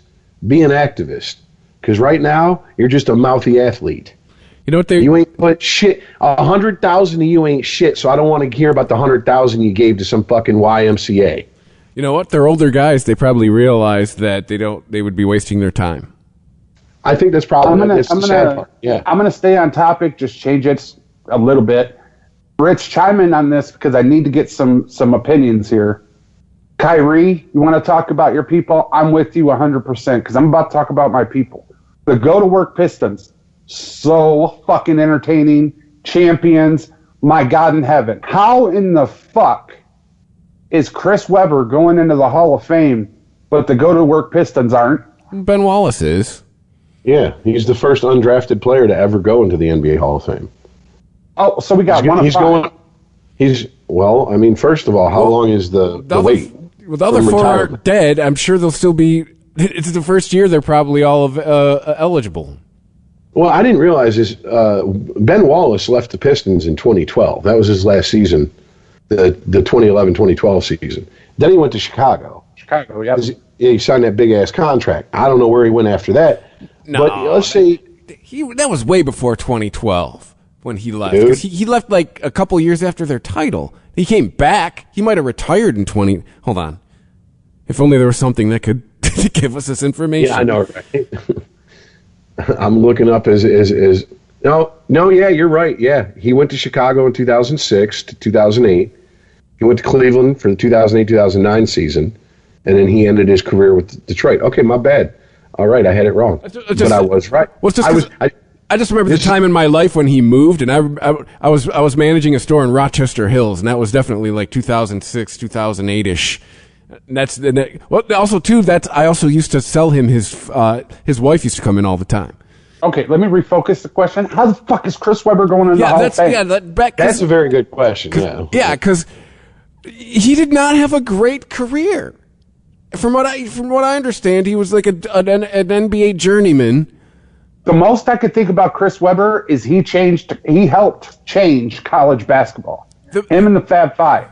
The biggest thing I remember about him biggest thing he could do. When the Pistons signed him, not everyone around here was fucking juiced about it because of how he left Michigan. Yeah, personal, everything aside, the biggest thing I could think about Chris Webber, seriously, in the basketball world, is what he did with the Fab Five. I can't think of a damn thing he did with the Kings or anybody else to give him a Hall of Fame. Well, dude, okay. This is not my argument. This is just the argument I've heard. Don't bother fucking wasting your goddamn breath on me. Go online and argue with them fucking retards. Here's the thing that I keep hearing. It's not the NBA Hall of Fame. It's the Basketball Hall of Fame. The fuck does that mean? All basketball. Meaning all basketball. Meaning college, European leagues, NBA, WNBA eventually, because there's a WNBA player going into the Hall of Fame. Has nothing to do with it. We've already covered that ad nauseum. Okay? I mean, come on, let's be honest here. Reading the story, it is called the Naismith Memorial Basketball Hall of Fame. So we're putting Chris Webber in there for basically the Fab Five then, and what they did to change college basketball.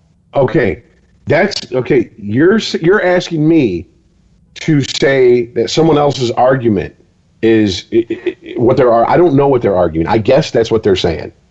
That's the only thing I can rationalize and reason out of that statement. Because I've heard the same thing with, well, if you look at Gretzky, the first year or two of his stats were in the WHL. So why does that count towards his Hall of Fame numbers? Because it's the Hockey Hall of Fame. It's not just the NHL Hall of Fame. Okay, same thing with Ichiro and his hits. But because baseball's baseball, and the writers are fucking gatekeepers like nobody's business. Nope, that happened in the Japanese league. Our hit leader, still Pete Rose. And to me, no, it should be like everything else. How many hits did he have in Japan? And you can't tell me Japan doesn't play at a high level. Go back and look up how they've done in the Olympics, how they've done in the World Baseball Classic. You can't have your cake and eat it too. Our hit leader is not Pete Rose and banned from baseball. Which one is it? Well, that's, once again, baseball is gatekept by the writers. You got a lot of writers who got a lot of fucking nasty taste in their mouth when it comes to former players who, even if there was a gun and a dick pointed at their head, they would never fucking vote for. Barry Bonds is one. Roger Clemens is another. Do I need to go on? I mean, basically anybody who was a dick to the press gets the shit treatment in the you better have been that fucking good. And apparently we've decided in MLB, in the Baseball Hall of Fame, excuse me, not MLB, Baseball Hall of Fame, that even if you haven't been proved to have used PEDs, but you're highly suspected, even though you've never been convicted or admitted to it, that's good enough to keep you out too. Or tested positive. And that's just the way it is, dude. That's the bottom line. They should just add the steroid wing. If you want, exactly, that's exactly what I'm saying. Call it, you got the dead ball era, you got the pitchers era, you got the steroid era. Name it what it is, move the fuck on. And people can argue, that's not fair, that's not how I want it, and all this bullshit. I'm not arguing with them. And that includes either of you. Because it's just the way it fucking is, man. And we have no control over it. Now, if we want to talk about how it should be changed, good. Solution, if we want to present it, but I can't sit here for 2 hours and go over this again with the fucking Hall of Fame. It's shit. The Hall of Fame don't even mean nothing to me anymore. For any sport.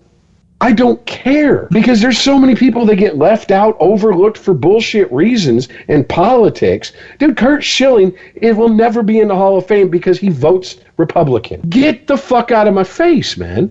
Bleeding off the ankle while playing in the World Series and pitching lights out. Yeah. They took a surgical staple that's supposed to be inside your body and stapled his tendon to his fucking bone, and he went out and pitched on it twice. Come on, man. My teeth hurt. Lights out. My teeth hurt saying that sentence. I mean, and dude, yeah, exactly. And he went out there like that twice and won a World fucking Series. Okay. On top of that, one of the most dominant pitchers of the 2000s. He won. Does everybody forget the 1-2 punch of the Arizona Diamondbacks of Randy Johnson and Curt Schilling? Randy Johnson and Curt Schilling? No, I do not. You know what's fucked up? Curt Schilling's sock is in the Baseball Hall of Fame, but he isn't. Mm-hmm. Oh, believe me. Right there. Not gonna lie. That's what I'm saying. This is why I can sit here and I can do this show and we can have fucking arguments and shit, because we can have arguments and call each other cocksuckers, tell each other shut up, but at the end of the day, I'm not angry at either of you two because it's about fucking sports. Yeah. Your opinion on sports does not affect my life. Last thing I want to ask you about the Hall of Fame, Rich, because you are a half-ass fan, and Chris, this year's Hall of Fame definitely had a couple of good inductees. However, one of them obviously is the number one, Kobe Bryant. Obviously, no doubt about it, he should have, half the ownership of it. That being said, Michael Jordan walked up Kobe Bryant's widow to do the induction speech. I just couldn't help but think Shaq should be there. Okay, I get Michael Jordan, the comparison between him and Kobe, yada, yada, yada. Yeah, but there's bad blood between them, man. They did not, if you recall, they did not part on the greatest of turns. Don't you remember how's my ass taste? Don't you remember that? No, I was about to say, and they did do a reunion. They did make up. I saw it on a 30 for 30. And not for nothing, you can have a falling out with somebody and still be friends. I bet you that shit was just probably for the camera. I still think Shaq should have been there. On the left side you have Mike, but on the right side Shaq should have been there. Shaq probably had a commercial to shoot. Okay? Well, first of all, let's be honest here. The man doesn't turn down an endorsement. The minute Kobe died, you knew his Hall of Fame speech was going to be his wife. Period. End of story. Because he didn't just die. She lost her child along with her husband. Okay. Oh, yeah, I have no problem with his wife doing the induction. But I'm saying to be walking up on stage, why not have Shaq and Mike? Because she didn't want him up there, obviously, dude. Or else he'd have come up there. If she'd have got up there on that mic and said, Shaq, and if Shaq wasn't in the audience, then maybe there's more to this story than I know. But if I'm pretty sure he's probably in the audience, right? He's in the Hall of Fame, right? I mean, how many fucking living Hall of Famers don't show up for a Hall of Fame ceremony? Even if they're not being inducted. That's what I'm pointing out. If she said, Shaq, I want you to come up here and say a few words, I guarantee you he would have. She didn't. End of story, dude. Now, you want to sit here and play, what if, I wish, I ain't got time for it. I don't care. Dude, these are narcissists and athletes, and most likely, probably some of the biggest assholes we would have ever meet in real life if we met them. And that's what makes them that good at being an athlete and that competitive. Dude, do you need any more proof than that Michael Jordan documentary from last year about how pettiness and bullshit fuels a lot of these guys? Let's be honest here. Michael Jordan's walking around taking everything personally and still red-assed and butthurt about his high school coach. And the man's, 50-something? Arguably the greatest player to ever fucking play the game, and he's still walking around butthurt? Yeah, still mad about something that happened when he was 14. Yeah. By the way, dude, Shaq was at the ceremony, and he's been in the Hall of Fame for 6 years. And let me tell you something. I do remember Shaq having a few little hot takes after he left the Lakers on the whole Kobe rape accusation situation, which I'm pretty sure his wife ain't a big fan of him for. So, there's the answer to your question. Okay? It doesn't matter what should happen. It's what did happen. And Shaq didn't play with him his whole career. I mean, Shaq existed for, 5 years, 6 years before Kobe. Well, let's be honest here. And this Kobe was the middle of Shaq's career. Kobe fans and Shaq fans hate when I say this. But let's be honest. Their most successful times is when they were playing together.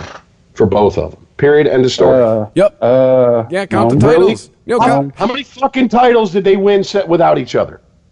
Kobe won 1 and Shaq won 2. Mm-hmm. Yeah, but they won the bulk of their titles together. 4 in a row together? What was that? Or 4 together with the Lakers? Or but the thing is with Shaq, I'll say Kobe, it was the best time of his career, but with Shaq, he was just as good with D. Wade as he was with Kobe. I got you on that, man, but you got to understand is that he didn't win as many fucking championships, and that's at the end of the day, that's what the fuck it's based on. He didn't win 4 with D. Wade. He only won 2. See, if I'm a fucking a general manager or a coach, and I sit a player down, and he's talking about individual season awards and what he did. He was, voted most valuable player by his team. But I ain't hearing shit about his fucking championships. Kick rocks, bro. Yeah, I'm done with you. You can't bring me to the promised land. It's all talk. It's all about you. It's all about getting your ass paid and your ass in the fucking headlines. It ain't about the fucking team. Think what you want about LeBron Ice when he gets... I'm sorry, I brought him up. But when he gets a bug up his ass and wants to go to a new team, his new team is able to go, well, you've got 1, 2, 3... I mean, he comes with the hardware. Helps make their decision a little easier. Tom Brady in the finals, all right? Don't go there.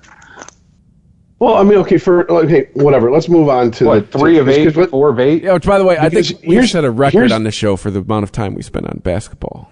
Well, we're going to spend a little bit more because because there's a couple people in here that were inducted that I'm like, huh? All right, Rich Alderman, he's a coach. Don't know him. Okay. Chris Bosh. Yeah, I mean, that's a borderline, right? I think his rings are getting him in. I mean, Paul Pierce? Same thing. I think that the rings, I think the championships are getting him in. Well, the championship? Because he only won one.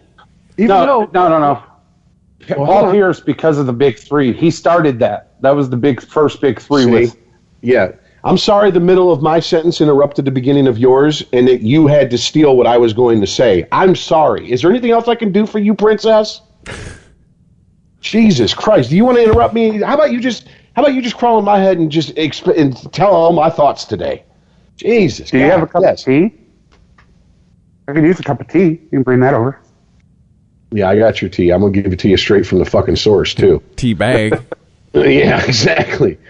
Okay, Bill Russell as a coach. I think that's a feat to be in a player as a coach in any sport. That's a big deal. Well, I mean, and this, let's be honest, this matters a lot now. He was the first NBA black coach, or first black NBA head coach. Well, yeah. That's a big deal. That's a big deal in the historical context. And it, right there, boom, let's be honest, it's the same reason Tony Dungy's going to, if he ain't in the Hall of Fame, he's going to be in the Hall of Fame as a coach because he was the first black coach in the NFL to win a championship. Mm-hmm. So, I mean, and on top of that, he's Tony fucking Dungy and he has the career he has. He was a part of the Super Bowl where no matter who won, it was going to be the first black coach to win. Yeah, him and Lovie Smith. Yep. Ben Wallace covered, Weber covered, Jay Wright, coach. I don't even know I don't know who that is. Yeah, it looks, I'm sitting here, okay, Wright is a 2-time Naismith National Coach of the Year, 2006, 2016, 6-time Big East Conference Coach of the Year. Looks to be, once again, this is proving my point, this ain't the NBA Hall of Fame. This is women's coach? Hall of Fame. No, he's, I don't think so. Hold on a sec. He led Villanova to 2 national championships, 2016, 2018. Okay. So he's a good college coach. Okay, so, and then you have the Women's Committee, and the Women's Committee, because apparently we divide everything up by gender and where you're from, according to the NBA, or according to the Hall of Fame. 2 people we've never fucking heard of. Yolanda Griffin and Lauren Jackson. No idea. Snore. And then they have the Contributor Committee, which I think this is probably writers and stuff, or people that, movers and shakers. I don't know any of these names. Cotton Fitzsimmons. That sounds like something. Cotton Fitzsimmons sounds like a 1918 baseball player. That sounds like someone who should be canceled. Howard Garfunkel. Art's uncle. Uncle Garfunkel.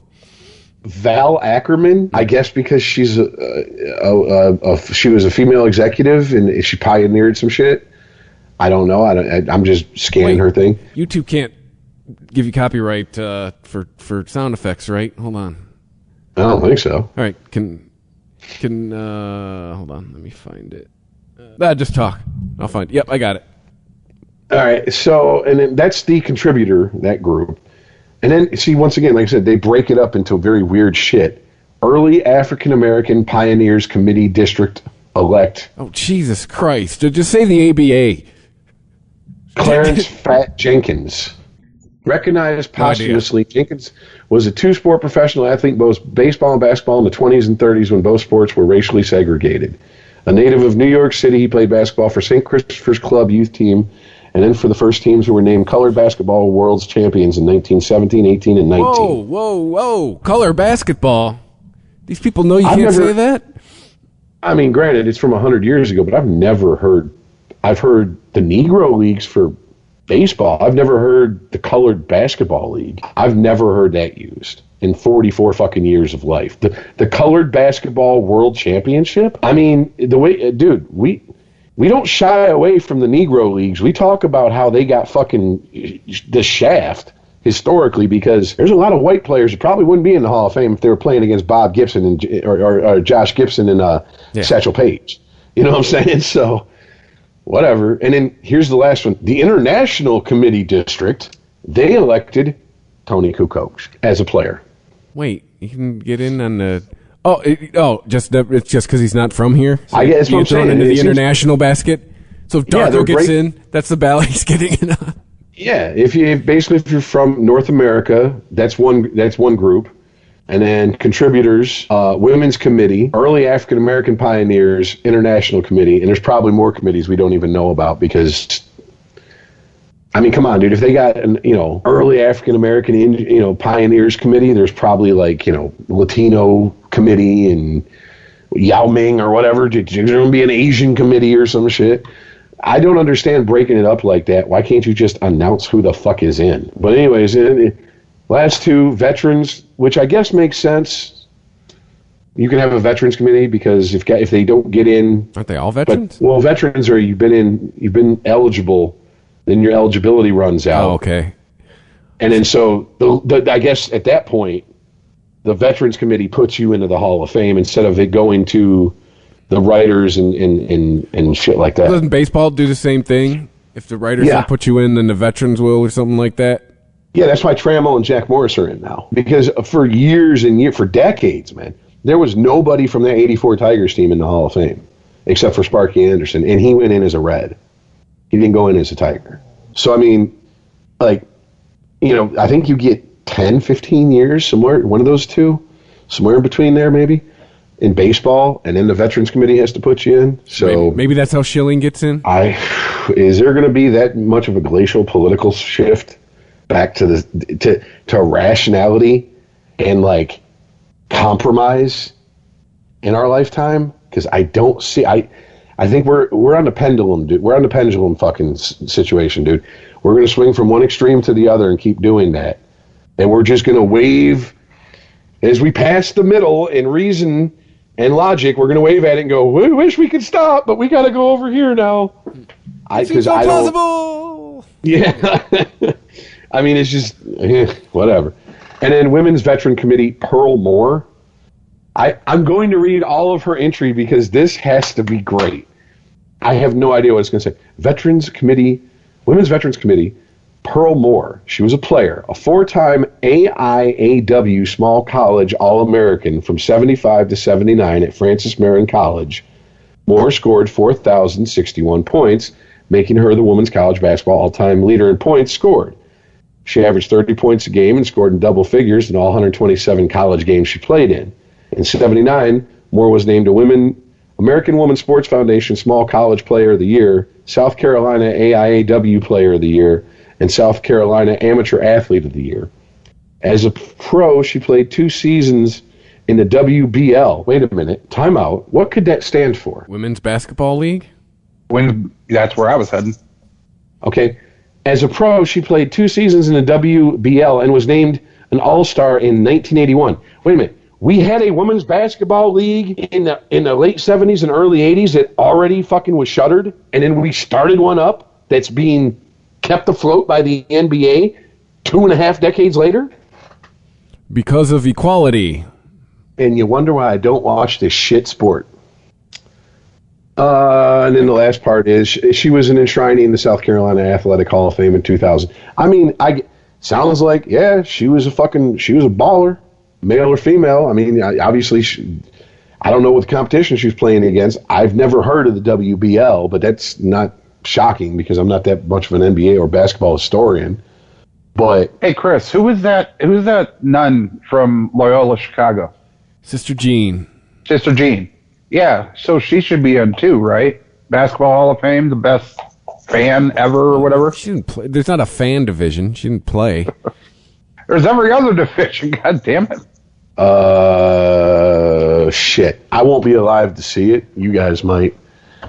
I think y'all should put some money down on whether or not, before you guys die, there is a fan elected to the Hall of Fame for some bullshit. Whether they be like, it was like, he was our super fan and he had like Down syndrome and he died young and we're going to elect him. I guarantee you some shit like that, whether it be honorary or full membership, will happen before one of you two die. Or Hall of Fames just go away because we're going to make the other players who didn't make the Hall of Fame feel bad. We're doing that. There's already little leagues where there's already little leagues where they don't keep score, man. I mean, that ball's already rolling.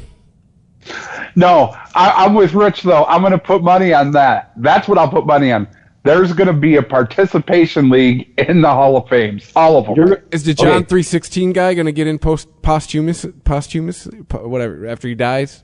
Or he's no, because he was a murderer in real life. Oh, he went that's to right. prison for us and died in prison. Time out on your shit, because I'm going to call you on this. You'll lose that bet, Earl. Reword what you just said. It will never be called the participation wing. Participation will never be brought up. They will reword it and Orwellian double-speak it into something that's socially acceptable, at least for the next 5 years until we have our next revolution. And now everything 5 years ago that was acceptable is unacceptable now. But you'll lose. It won't be a participation wing. I'm with you, but if you stick by that, you'll lose that bet. Because, dude, that would be admitting that they're pussies. That anybody can get in. They can't have that. It still has. The Hall of Fames have to have the air of exclusivity, even if it's not true. Why do you think Facebook became as big as it did? Because originally you had to have a .edu email address to even look at Facebook, to sign up for Facebook. Yeah, the first time I heard about Facebook, the girl I was dating at the time showed me it. She was going to Oakland. She was like, I'm like, what is that? She's Facebook. I'm like, what the fuck is that? It's like, oh, it's a college kid network thing. And then like 2 years later, Facebook decided to be like, hey, everyone should have it. And then now we're here. Yay. Great idea. I mean, to be honest with you, if I could go back and blow up and destroy one piece of social media, it wouldn't be Facebook. It'd be Twitter. Get Mark Zuckerberg and Jack Dorsey in a room and just kill them before they can even do the damage. Yeah, if I had a time machine, I wouldn't go back and kill Hitler. I'd go back and get Zuckerberg and Dorsey in a room together and kill both of them. Put a gun in there, put one bullet in the chamber, and lock the door. No, they both got to die. They both got to die. No. No. I'm going to have fun. I'm going to do some Saw shit. Oh, okay. Okay.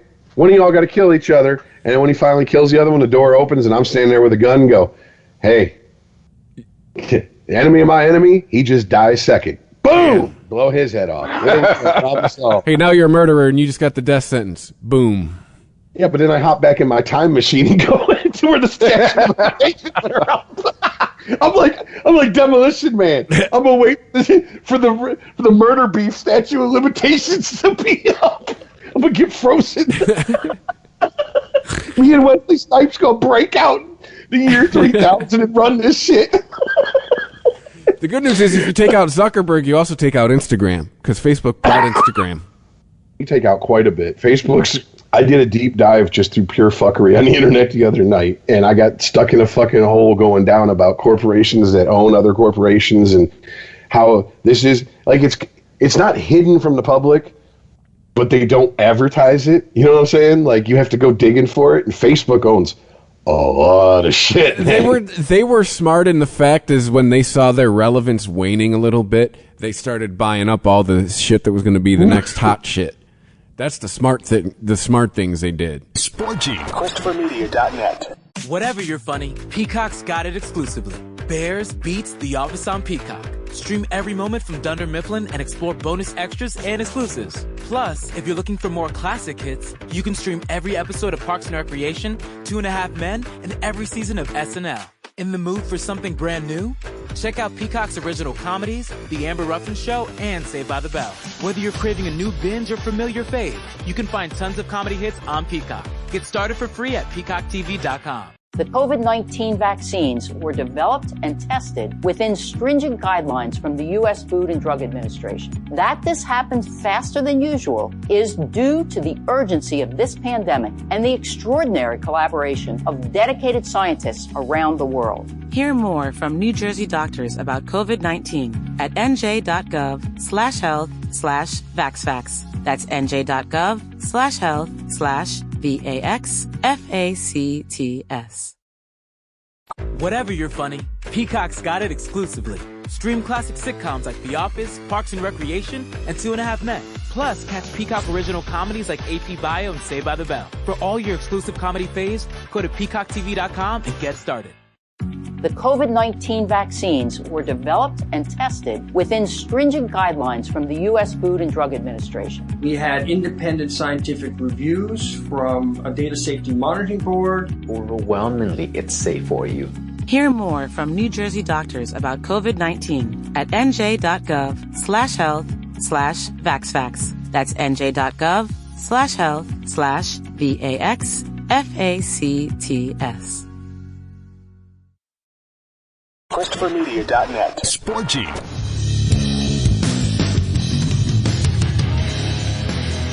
Well, yeah. I mean, let's be honest here. It's like anything else. I mean, okay. As much as we bitch and talk about how sports has gotten soft and it's pussy, and it has. I mean, let's just be honest.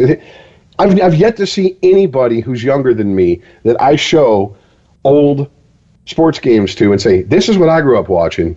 This is the bullshit you watch. We ain't the same. It's just we're not, period. And they're like, oh my God, they allowed him to get away with that? I'm like, yeah. In fact, that was part of the game. Beating the shit out of the guy, trying to get to the fucking hole. You don't come in the paint, because you ain't walking out of it if you fucking walk into it. You're going to have to get up off the ground, because we're going to put your ass on the ground with a hard fall. You post up in front of my fucking goalie. Recruited for that point. Absolutely. You post up in front of my goalie, I'm going to cross-check you in the back of the fucking neck. I'm going to slash you between where your fucking your gloves and your fucking elbow pads are, and if I break your fucking arm, good. You won't post up in front of my fucking goalie again, will you? That was the game back in the day.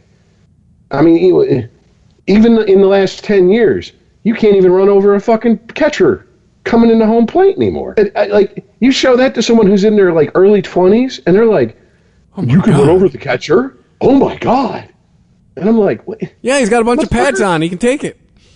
Yeah, it's like, haven't you ever seen the infamous All-Star game? No. The infamous All-Star game where Pete Rose ran over the fucking catcher in an All-Star game? Like, that's how serious they took an All-Star game back then. We had to, in the 2000s, we had to suspend an All-Star game because we didn't want to use pitchers for longer than 1 or 2 innings each because we didn't want to wear them out. Whereas 30 years ago, you were expected to finish every game you started. Yeah, like a relief pitcher was for a special situation or an injury when I was a little kid. Absolutely. Do you know how you got a save back in the day? You pitched 3 innings. Now a save is get 3 outs in the 9th inning. That's it.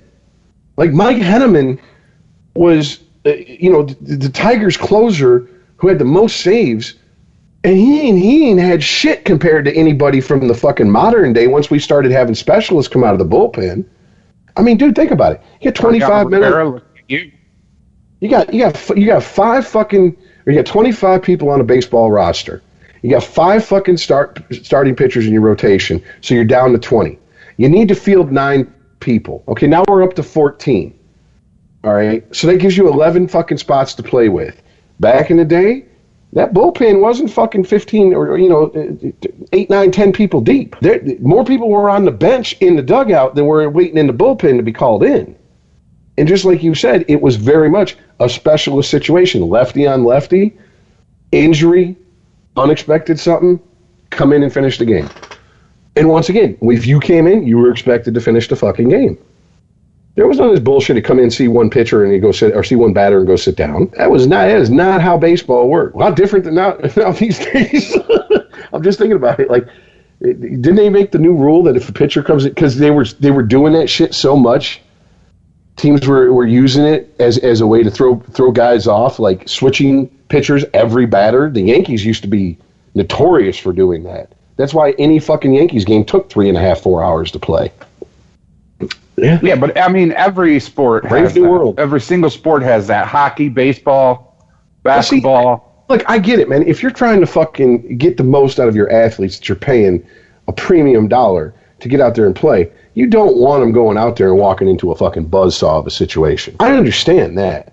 I understand trying to make the game safer from dirty hits and dirty plays and shit like that. But playing hard or playing tough defense, that's not dirty. But it is now. But of course, we just spent an hour talking about how we're through the looking glass and cops are criminals and criminals are fucking saints. So apparently, my buddy's got a 14-year-old that plays fucking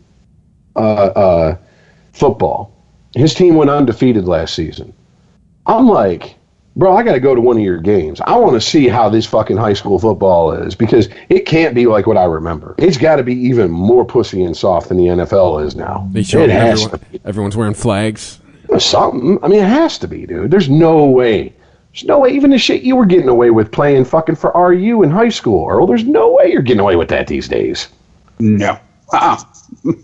No. Well, this kind of would pivot nicely into what you wanted to talk about with, I believe his name, Tom Wilson. Oh, yeah. The NHL, either, depending on what era of the NHL you fucking like the most, either he's a throwback to a better time or he's the most fucking evil man in the NHL because he plays like a fucking power forward from 30 years ago. And he's one of those guys that you rarely hear this in NHL anymore. If he's playing against your team, you hate him. But if he's on your team, you love him. So basically put him in with guys like, I don't know, Rick Tocchet, a power forward maybe, because he's 6'4", he's 220, he's got speed. He can, even though the league is going smaller and faster, he can keep up with the smaller, faster guys. Plus he has the size. Plus he has that physical edge to his game, which is kind of painted a target on him. But I will say this, he has to be self-aware to understand he's not playing 30 years ago. And he does shit like this incident with the Rangers where, a scrum starts by the goalie net. He starts cross-checking people in the head who are on the ice, grabs a player from the Rangers, rips off his helmet, grabs him by the hair, and tries to drive his head into the fucking ice on the ground. Now, to me, that's no, you gotta go, bro. I'm not big on suspension, but that could kill that guy. Both of those things could kill those people.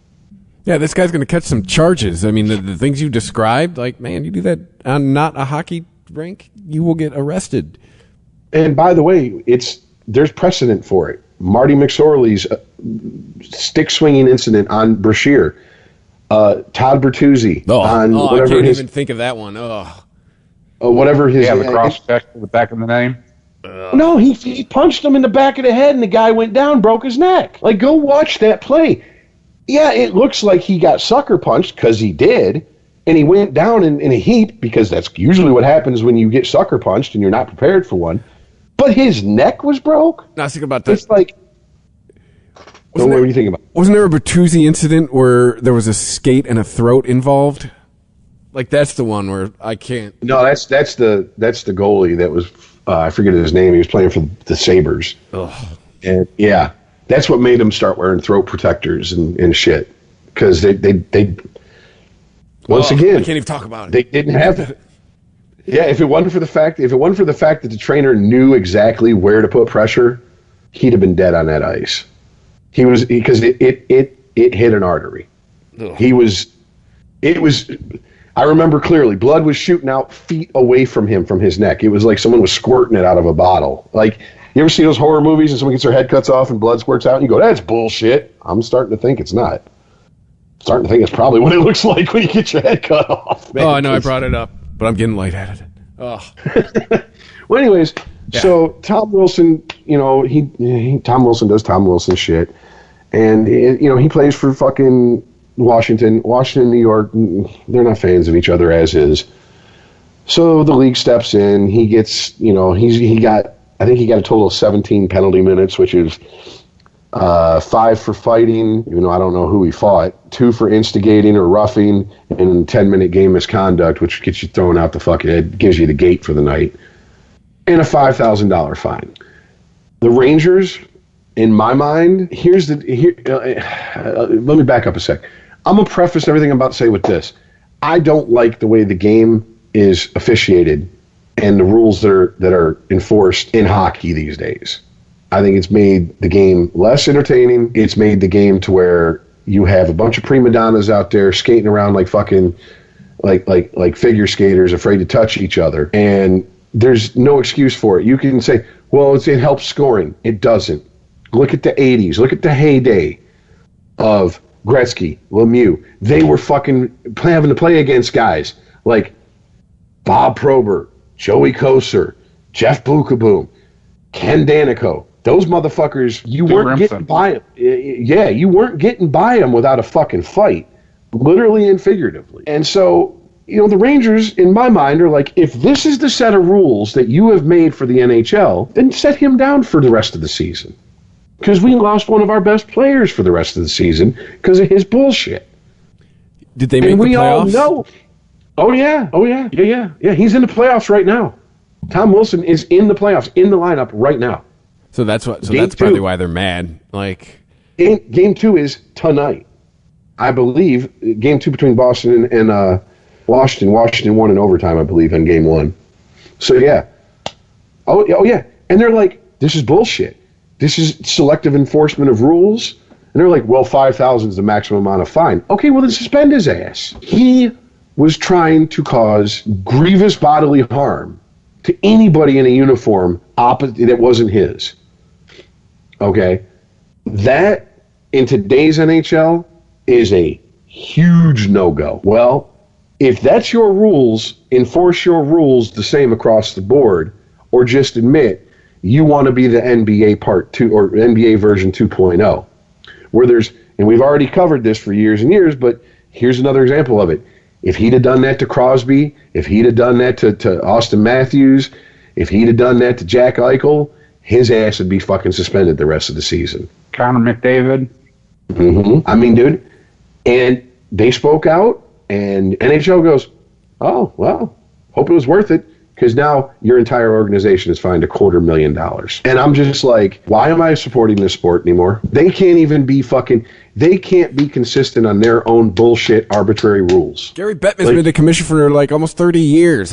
What is he, like 80? It's got to be. I mean, look, I hate Gary Bettman as a commissioner. As a human being, I don't want to see him dead, but I wish he'd get some sort of health issue to take him out of the commissioner spot. But I almost am terrified for what would come next, because it's only going to get worse. They're not going to bring in an old school commissioner. And if anything, the fact that the NHL under Bettman put Brendan Shanahan in charge of the NHL's discipline department, I'm like, did you never see Brendan Shanahan play? Right. Gary Bettman is 68 years old. He's been commissioner since he was 41. Or 40. God damn. Yeah. Yeah. That's like I said, you get that in every sport, even NASCAR, dude. The biggest name in NASCAR that you could think of is Dale Earnhardt. Dirty Dale, the Intimidator. That was his nickname. Exactly. If he raced today, he would be thrown off the track and never allowed to race again. He would never have made it to the fucking to NASCAR. He'd be sitting in some dirt track somewhere, you know what I'm saying, with the rest of the good old boys and shit, because they wouldn't let him. They wouldn't let him. Mm-mm. I mean, dude, the days of getting loose, put him in the wall, that's all gone.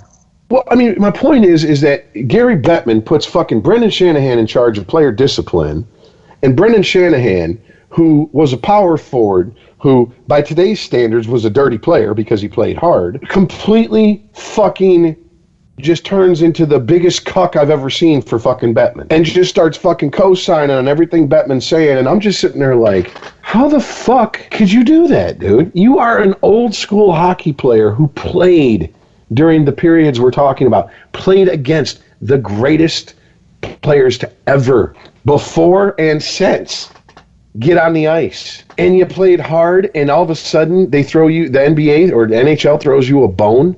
and you turn into a company man along those lines, that's why I have no hope for this fucking league. I really don't. When Bettman goes, they're gonna put some fucking bullshit pussy ass motherfucker in there who's gonna still try to expect. I guarantee you, he's gonna take up the mantle that Bettman left for him.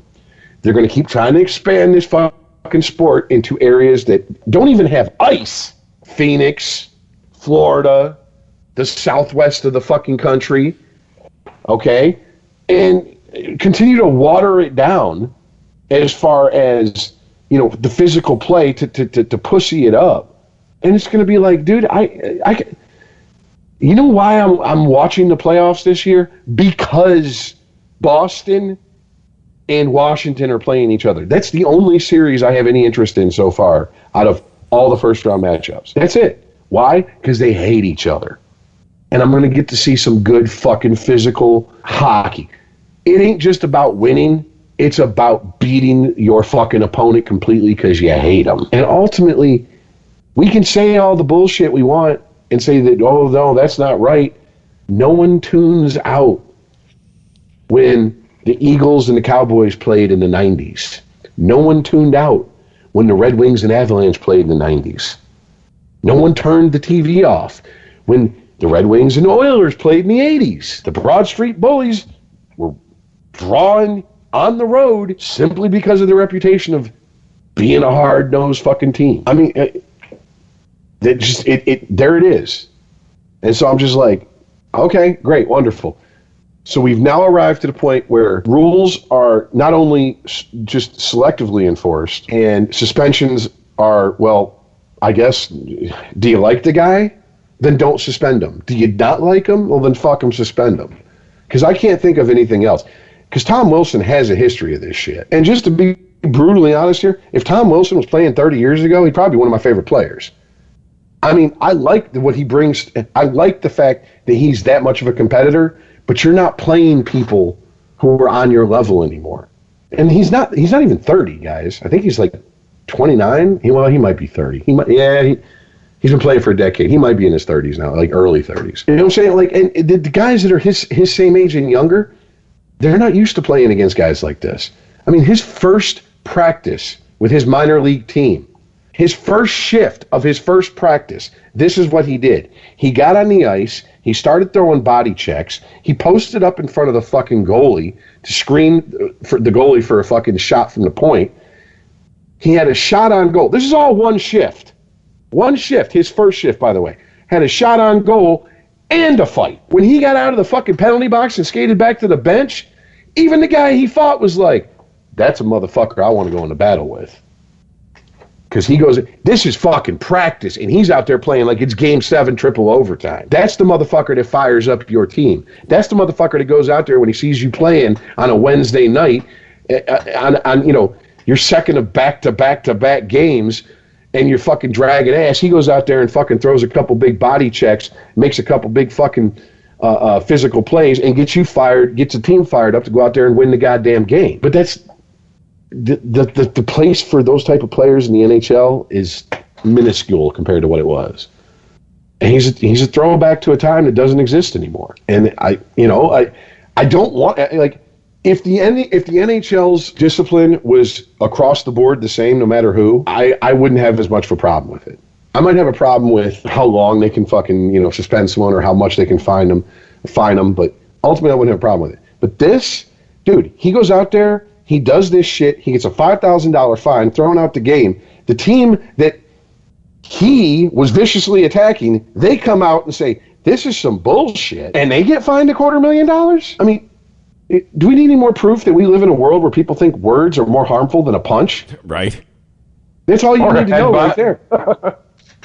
I guess I could, if I wanted to, I could go out with a hockey stick and two-hand someone upside their fucking head, get a $5,000 fine, maybe sit in jail for the weekend, right? As long as I don't call them an asshole while I do it, or else then I got to do 25 years and pound you in the ass federal prison. Yeah. No, you can't use the racial slur. If you use a racial slur, you're in trouble at that point. Call them a bundle of sticks. It'll make sense. You're holding a hockey stick. I mean, it's the problem I'm seeing with well, the NHL has a problem with consistency over this last decade, anyways. With the fact that they changed the overtime rules in the after the season had started, there's no reason to. It wasn't like it was a rule that was implemented because someone died on the ice. They just thought, well, if we go 3-on-3 after for 5 minutes after regulation, that's a lot more open ice, a lot more space, rooms to make plays. They're going to score. They didn't do it to protect anybody, but they act like they did. And it's like you don't implement a rule in the middle of a fucking season unless it's because somebody was taking advantage of it and like ending careers, possibly lives of other players with this loophole. I mean, and then you've heard me bitch. Both of you have heard me bitch enough about rules for thee, not for me when it comes to fucking, Miss Crosby over there in fucking, in Penguin Town. He could fucking dive all over the goddamn ice like Greg Louganis and fucking dirty shot motherfuckers like there's no tomorrow, and that's fine. He doesn't get suspended. He doesn't get fined. Yet a guy with a reputation of being a hard-nosed player does the exact same fucking thing. He's fined, thrown out the game. And then, okay, if he's fined and thrown out the game, obviously the NHL thought he did something wrong. If the team spoke up and said, hey, we think there should be more of a punishment for what he did, and they turn around and punish the team that said that, $5,000 versus $250,000. I was told there'd be no math. What is that, like 40 times the fine? Something like that? Or the numbers again? $5,000 and $250,000. Oh, yeah, 50, I think. Yeah. Yep. That is ridiculous. That is ridiculous. And that makes me not want to watch this shit. It really does, because to be honest with you, the sport ain't that interesting watching a bunch of fucking prima donnas out there who are afraid to fucking hit or take a hit. It ain't. And then when you do get a player out there who does deliver a hit, who does play old school hard-nosed hockey, he's demonized. Well, he's a throwback to blah, blah, blah. He's a Neanderthal on skates and this and that. And you need to evolve with the game and blah, blah, blah. And so what do you want? If you don't want guys like this in the league, if a guy like Tom Wilson and a player who plays like Tom Wilson is an issue for you in the league, then ban their type of play and get it over with. Because that's where it's heading. Just do it. Get it over with. And the NHL and NASCAR have that in common. That's so bad. They want Garth from Wayne's World. Excuse me, I'd like to get by now. Hey, before... oh, no, go ahead. No, go ahead. Sorry. Well, I was just going to pivot into another subject. If you guys... Yeah. Well, I'll say before we go, Marv Albert, R.I.P. I mean, he was... he was a big deal when we were kids until he bit. Wait, he died, or I thought he was that's R.I.P. his career. My bad. Yeah, you're right. Oh, okay. I was like, damn, he died too. Don't kill him. Hold on a minute. Might have been hitting a vaporizer during. He's dead. Yeah, might have been hitting a vaporizer during the show. Yeah, Marv Albert retired today. He was a big deal when we were kids until he bit the prostitute on the ass. The one who was reported to look like Lawrence Taylor in drag. Yes, that one. Yeah. Didn't he manage to salvage his career? I don't think he ever got back. I mean, he was it when we were kids as far as sports broadcasters. I mean, it was like him and Madden. NBA was Marv Albert, and college was Dick Vitale. Mm-hmm. Those were when it came to basketball growing up. Those are the two guys that if I saw them, I was like, I know. I don't watch the sport, don't really care about the sport, but I know who the fuck they are and what sport they mostly report on and do play-by-play on. But it seems like he fell from grace after that. Oh no, But here's my question: why? Right? What did he do? Was he married? I think that might have been part of it. Like, there was then he's a scumbag in relationships, and let's be honest, we've been fucking punishing men in divorce for fucking 100 years now. Do what you're going to fucking do, family court, and give all his goddamn money to his useless ex-wife who brought nothing to the table but pussy, okay? And just call it a fucking day. But he went to a trial. Remember, there was a trial about that shit. I think he was accused of sexual assault. Mm-hmm. If I'm remembering correctly, which, if that's the case, I'm surprised that hasn't been brought up. In today's day and age, I'm really shocked that hasn't been brought up. I'm going to go with Rich on this one and say, what the fuck does his personal life have to do with him saying, from downtown. Or, yes. Calling a basketball game. Yeah, right. Yeah, a trial came to a halt. Albert pleaded guilty to misdemeanor assault and battery charges in exchange for dropping a forcible sodomy charge. Was given a 12-month suspended sentence and was ordered to continue his mental health counseling. No jail time. There you go. There you go. So that's probably why on sports pages I've heard a lot about him retiring after the Eastern Conference Finals, but I'm thinking the closer we get to retirement, the more we're going to start hearing the opposition ramp up. Especially if anybody, sports, ESPN or Fox Sports, there's no more Fox Sports, but whatever the fuck they're called now, Bally Sports or whatever. If someone tries to do some sort of like retrospective, I guarantee there's going to be a call for a fucking boycott and hashtag Me Too Albert or whatever the fuck. You know what I'm saying? And it's like, that's what, honestly, I'm shocked. To be brutally honest, I didn't even know he was still fucking announcing. I had no idea. I knew he had come back, but isn't he like isn't he like on TNT? Like I said, he was the pinnacle, and now he is definitely just. He was probably happy to just still be at the party. He's the Brian Wilson of NBA announcers. He fucked up. Brian Will Williams, you mean? Williams. When I say Brian Wilson, yeah, not the Beach Boy. Yeah, he's the Brian Williams of the NBA. He fucked up pretty bad, but not enough to get booted out of that exclusive club. But there's definitely a glass ceiling that he was going to hit his head on for the rest of his fucking career. You know what I'm saying? Because if you look at it, I think I was reading the retrospective. I believe they said that he started off covering all sports, and eventually all he could cover was the NBA for whatever reason, which to me sounds like he kind of got unofficially blacklisted at a certain point. I don't know. Like I said, I don't know much about him in his situation. Sadly, most of what I learned about his trial was through Dennis Leary on Lock and Load. Yeah. So that's about it. He gave the toupee a trim. If the toupee's trimmed, if the toupee fits, you must have quit. And I'm like, trims their toupee. Seriously, just get a new one. What the fuck? Right.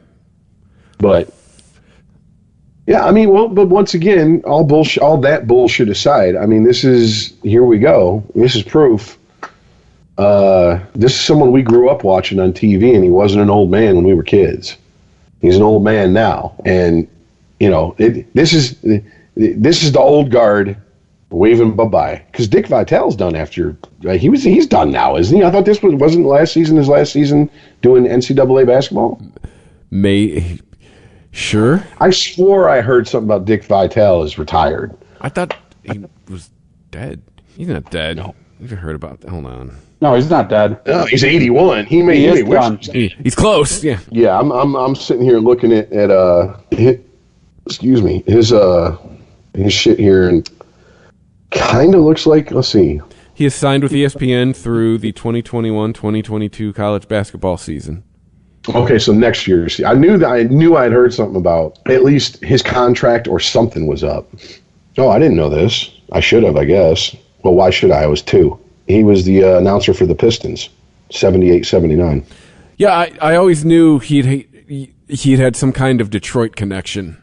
No, he was a coach in Detroit. He was the coach of the Pistons. That's what it was. Okay.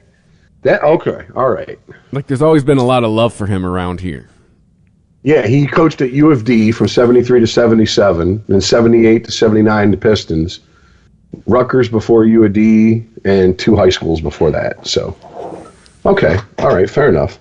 Oh, so the Pistons were his only pro team. Yeah, but yeah, dude, this is like when Sparky Anderson and Bo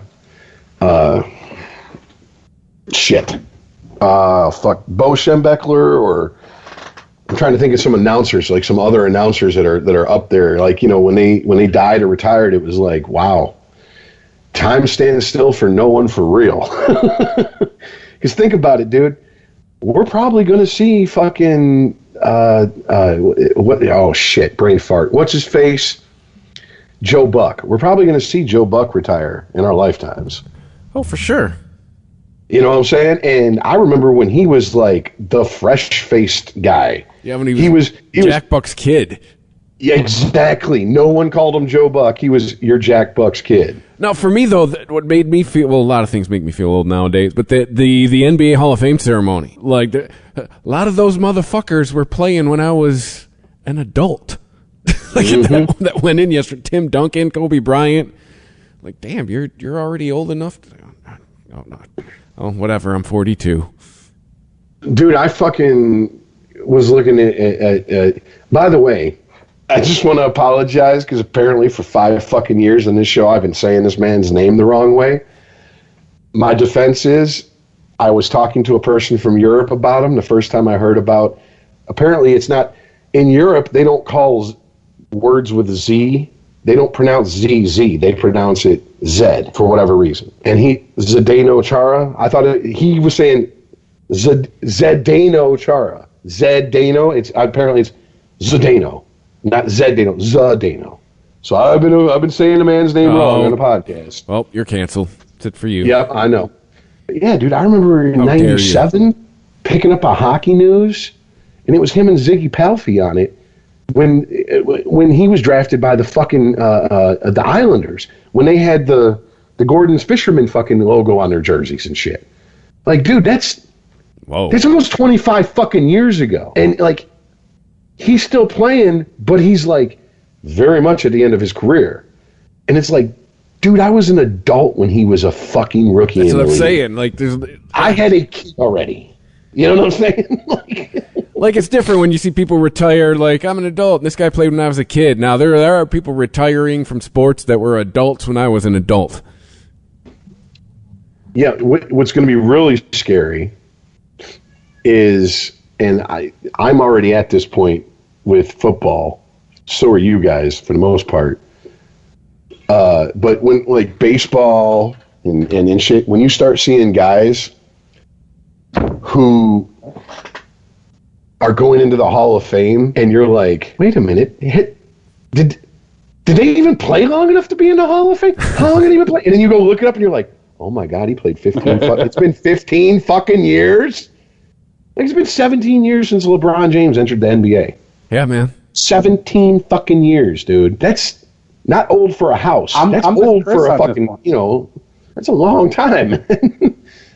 I'm with Chris on this one. I remember when Kevin Garnett used to play for the Timberwolves, and he used to be the shit over there. Then he went to Boston and won as the Big Three. Well, that was one with the Hall of Fame. Now he's in the Hall of Fame. Was it Kevin Garnett? Like, did he just stop playing like 2 years ago? Yeah, you know the one that really got me, and I don't know why, because I'm not a big basketball fan. I was never a big fan of this guy, never a big fan of any of the teams he was on, is Ray Allen. And here's why Ray Allen got me. Before he was even in the NBA, I think it was the summer between him finishing college and entering the draft or whatever, he filmed that Spike Lee movie, He Got Game. He was like my age. Like, he's been retired for what, going on 10 years now?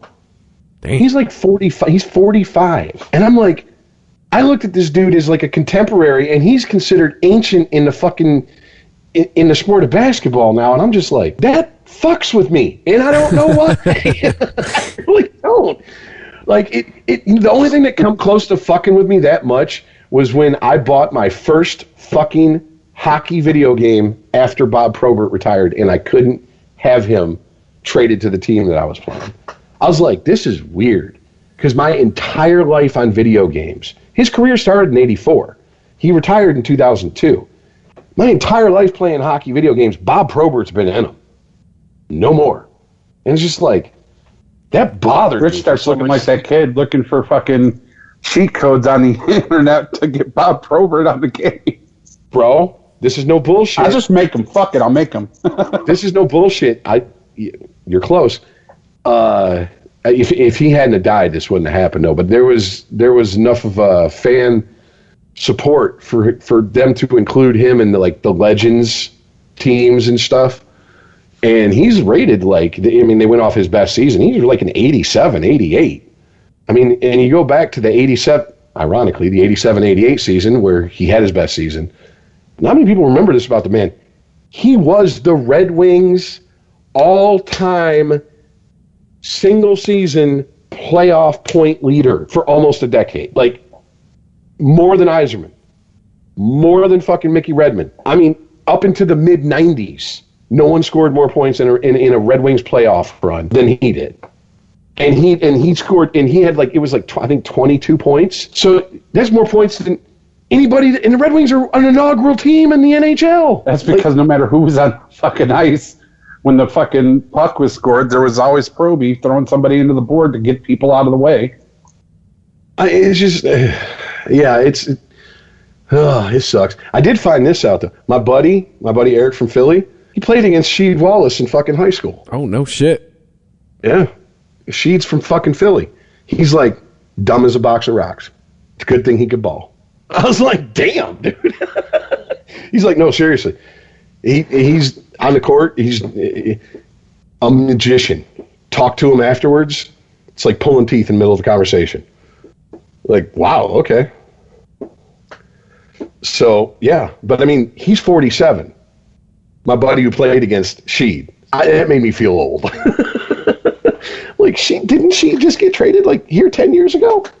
Oh, shit, that's been 15. Fuck, goddamn. Yeah, exactly. Now I gotta leave. I'm feeling all kinds of old now. Well, I gotta go because I gotta piss, so let's wrap this bitch up. All right, well, follow us on social media. Like us on Facebook. Follow us on Twitter at Sporgy Podcast. Email us, sporgy@christophermedia.net, if you disagree or agree with anything that we say. Head to christophermedia.net, hit the PayPal banner, hit the Amazon buttons. That'll help contribute. One way is pretty overt. One way is you buy something else and we get a little piece. And wherever you listen to us, you can listen to us everywhere. I'm done doing that, but I will ask you to rate us and review us wherever you listen to us. That helps other people find us. And yeah, that's it. We'll catch you next time. See you later, guys. Peace out, y'all. Whatever you're funny, Peacock's got it exclusively. Bears beats The Office on Peacock. Stream every moment from Dunder Mifflin and explore bonus extras and exclusives. Plus, if you're looking for more classic hits, you can stream every episode of Parks and Recreation, 2.5 Men, and every season of SNL. In the mood for something brand new? Check out Peacock's original comedies, The Amber Ruffin Show, and Saved by the Bell. Whether you're craving a new binge or familiar fave, you can find tons of comedy hits on Peacock. Get started for free at peacocktv.com. It's okay to have questions about getting vaccinated for COVID-19. Wherever you are in your decision, the New Jersey Department of Health can help. Watch New Jersey doctors discuss important COVID-19 vaccine information at nj.gov/health/vaxfax. That's nj.gov/health/vaxfacts. The COVID-19 vaccines were developed and tested within stringent guidelines from the U.S. Food and Drug Administration. We had independent scientific reviews from a data safety monitoring board. Overwhelmingly, it's safe for you. Hear more from New Jersey doctors about COVID-19 at nj.gov/health/vaxfax. That's nj.gov/health/vaxfacts. Sporgy. ChristopherMedia.net.